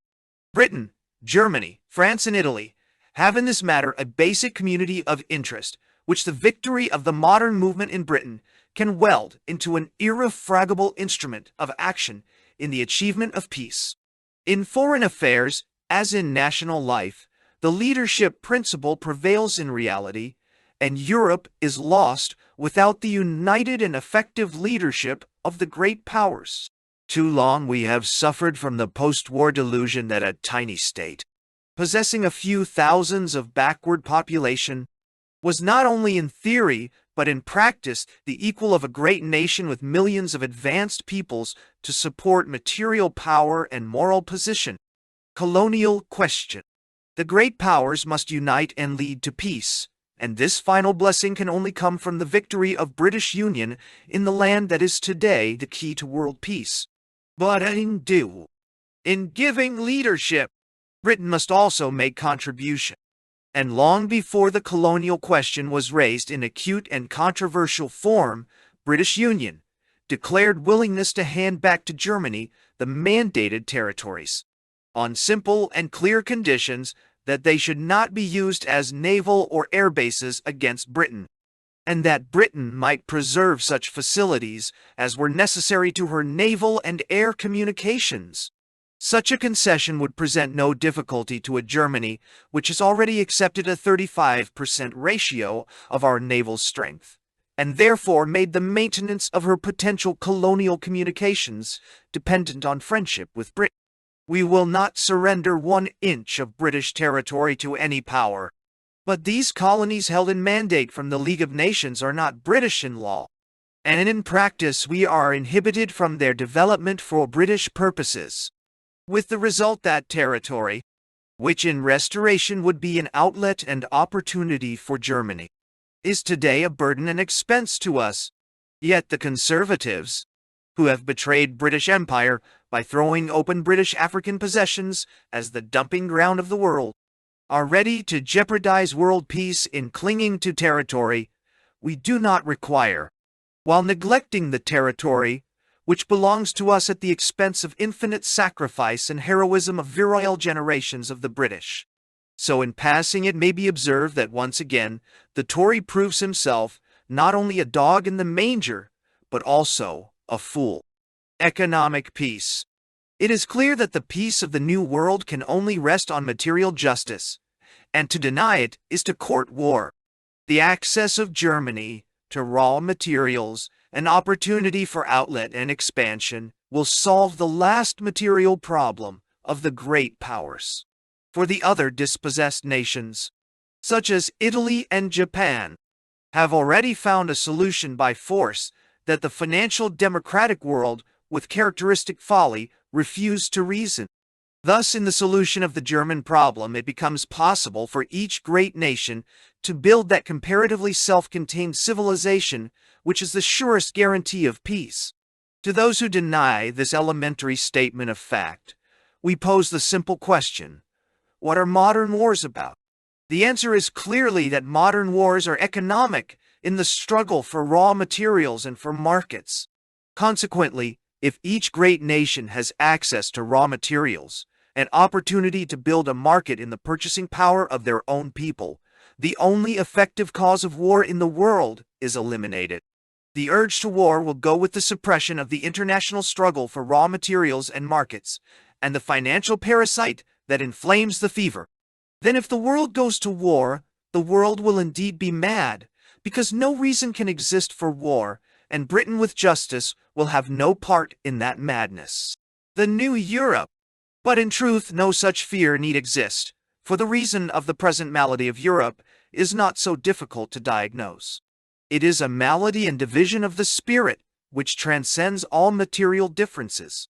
Material justice must be done, and the new world must be built on the sound reality of a fair economic basis. But deeper than every division of material things is the division of the spirit in the modern Europe. The old world and the new world are divided, and they cannot mingle.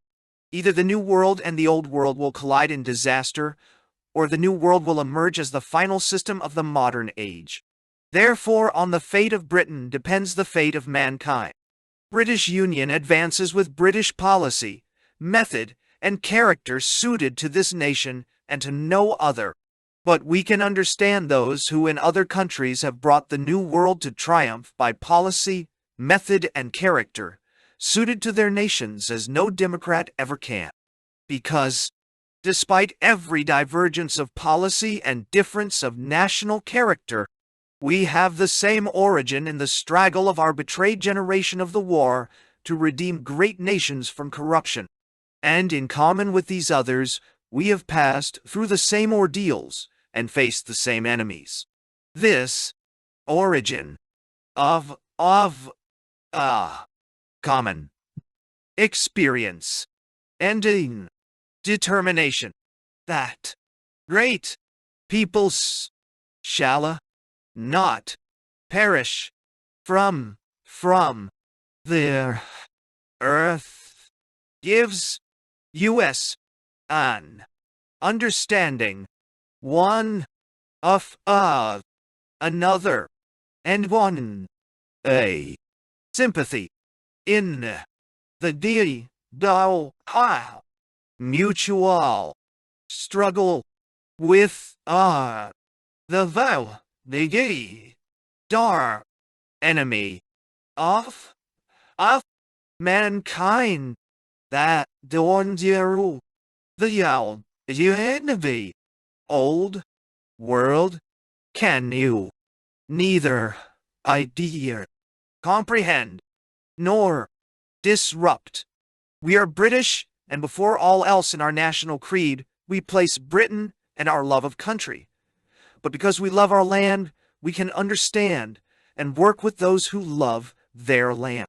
Thus shall be born not only the material union, but the spiritual union of the new world. British Union. So British Union emerges from the welter of parties and the chaos of the system to meet an emergency no less menacing than 1914, because it is so sudden or so universally apparent. British Union summons our people to no less an effort and no less a spirit. Gone in the demand of that hour was the clamor of faction and the strife of section, that a great nation might unite to win salvation. A brotherhood of the British was born that in the strength of union was invincible and irresistible. Today, the nation faces a foe more dangerous because he dwells within, and a situation no less grave because to all it is not yet visible. We have been divided, and we have been conquered because by division of the British alone we can be conquered. Class against class, faction against faction, party against party, interest against interest, man against man, and brother against brother has been the tactic of the warfare by which the British in the modern age, for the first time in their history, have been subdued. We have been defeated, too, at a moment in our history when the world was at our feet, because the heritage won for us by the heroism of our fathers affords to the genius of modern science, and the new and unprecedented triumph of the human mind, an opportunity of material achievement leading, through the gift of economic freedom, to a higher spiritual civilization than mankind in the long story of the human race has yet witnessed. But for the moment the British are defeated, and acquiescence in defeat means the end. On the one hand, continued lethargy can lead only to unlimited chaos, ending in ultimate destruction, and, on the other, new effort can open before us a vista of unparalleled and unlimited opportunity. Humanity can never stand still, and at this moment more than any other in our history, the alternatives before a great nation are heroism or oblivion. Can we recapture the Union of 1914 and that rapturous dedication of the individual to a cause that transcends self and faction? Or are we doomed to go down with the empires of history in the chaos of usury and sectional greed? That is the question of the hour, for which every factor and symptom of the current situation presses decision. Is it now possible, by a supreme effort of the British spirit and the human will, to arrest what, in the light of all past history, would appear to be the course of destiny itself? For we have reached the period, by every indication available to the intellect, at which each civilization and empire of the past has begun to traverse that downward path to the dust and ashes from which their glory never returned. Every fatal symptom of the past is present in the modern situation. From the uprooting of the people's contact with the soil to the development of usury and the rule of money power, accompanied by social decadence and vice that flaunts in the face, or civilization, the doctrine of defeat and decline. Above the European scene towers in menace Spengler's colossal contribution to modern thought, which taught our new generation that a limit is set to the course of civilizations and empires, and that the course that once is run is forever closed. Every indication of decadence and decline, which he observed as a precursor of the downfall of a civilization, is apparent in the modern scene. And from all history he deduced the somber conclusion that the effort of Faustian man to renew his youth and to recapture the dawn of a civilization must ever fail. History is on the side of the great philosopher, and every sign of the period with fatal recurrence supports his view.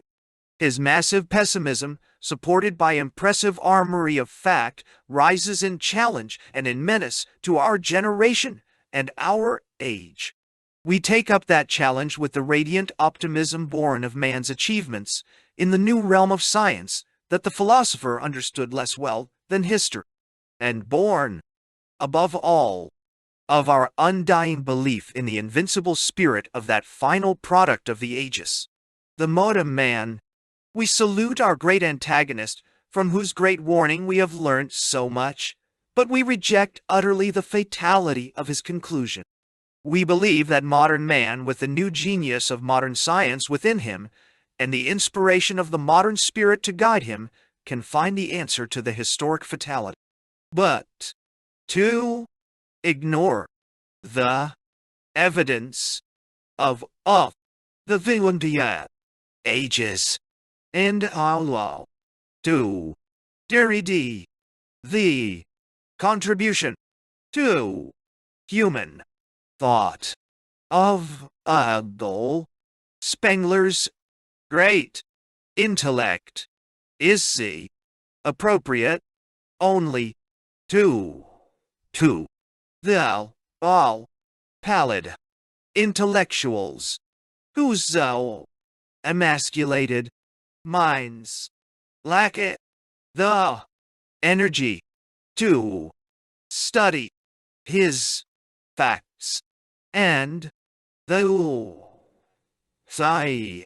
courage to face his conclusions.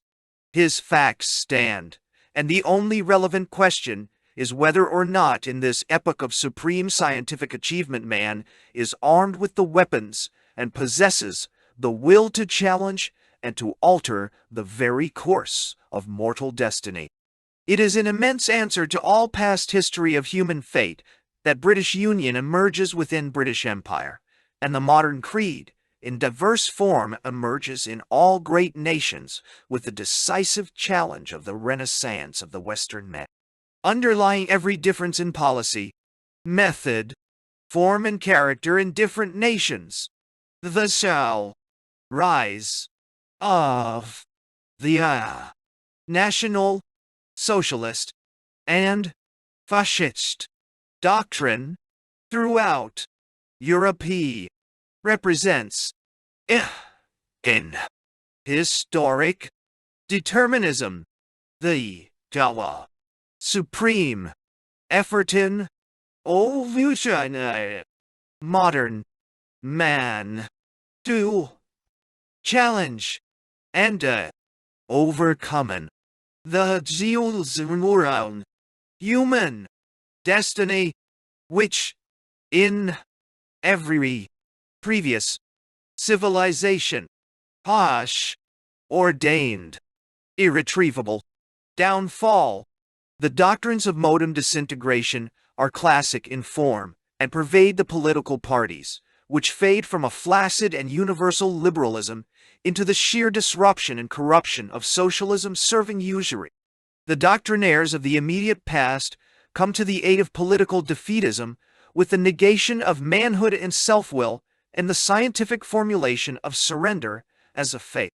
In the sphere of economics, Marx portrays humanity as the helpless victim of material circumstance, and in the sphere of psychology, Freud assists the doctrine of human defeatism with the teaching that self-will and self-help are no longer of any avail, and that man is equally the helpless toy of childish and even pre-natty influence.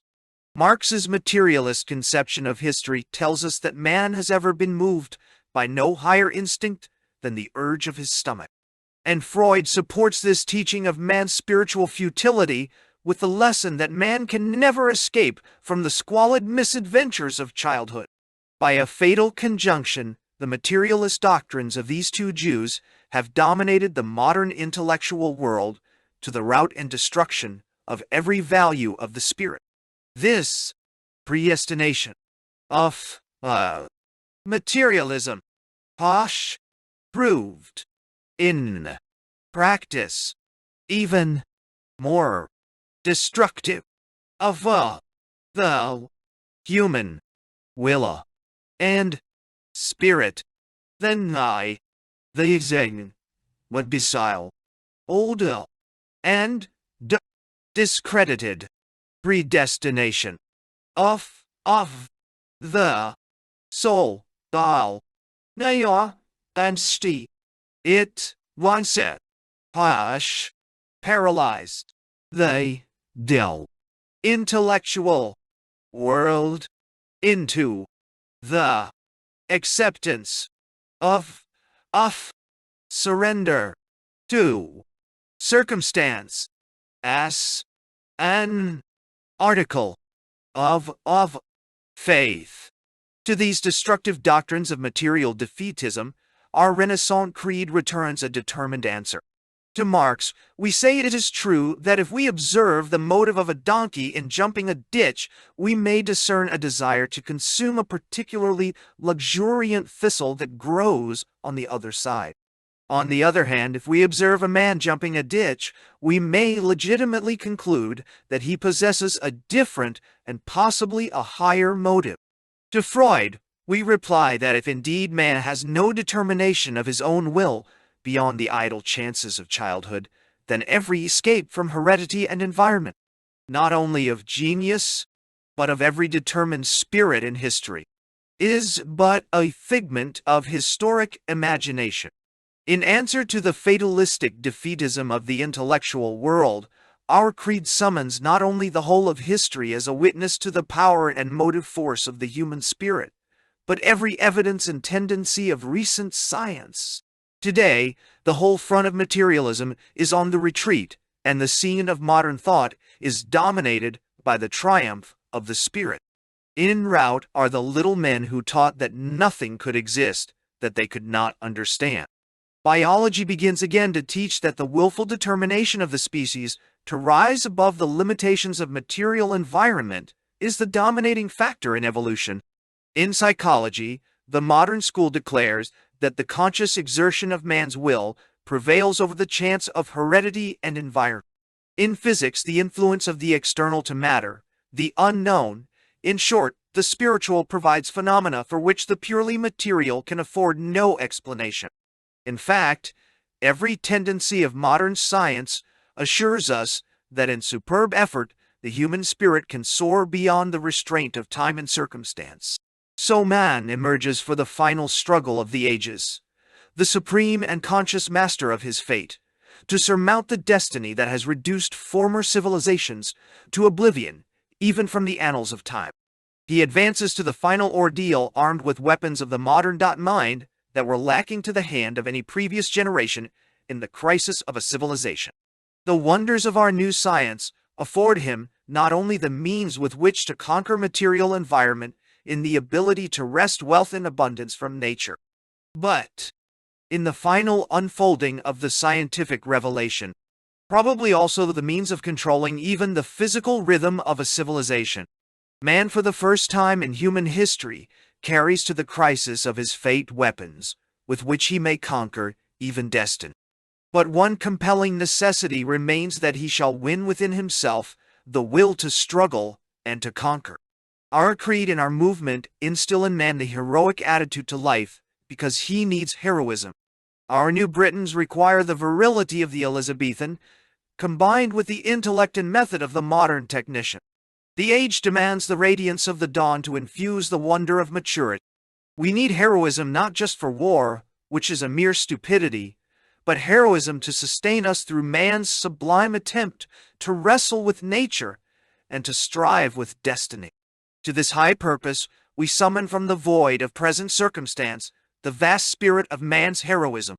For this shall be the epic generation whose struggle and whose sacrifice shall decide whether man again shall know the dust, or whether man at last shall grasp the stars. We know the answer, for we have felt this thing within us. In divine purpose, the spirit of man rises above and beyond a welter of chaos and materialism to the conquest of a civilization that shall be the sum and the glory of the travail of the ages. In that high fate tomorrow we live.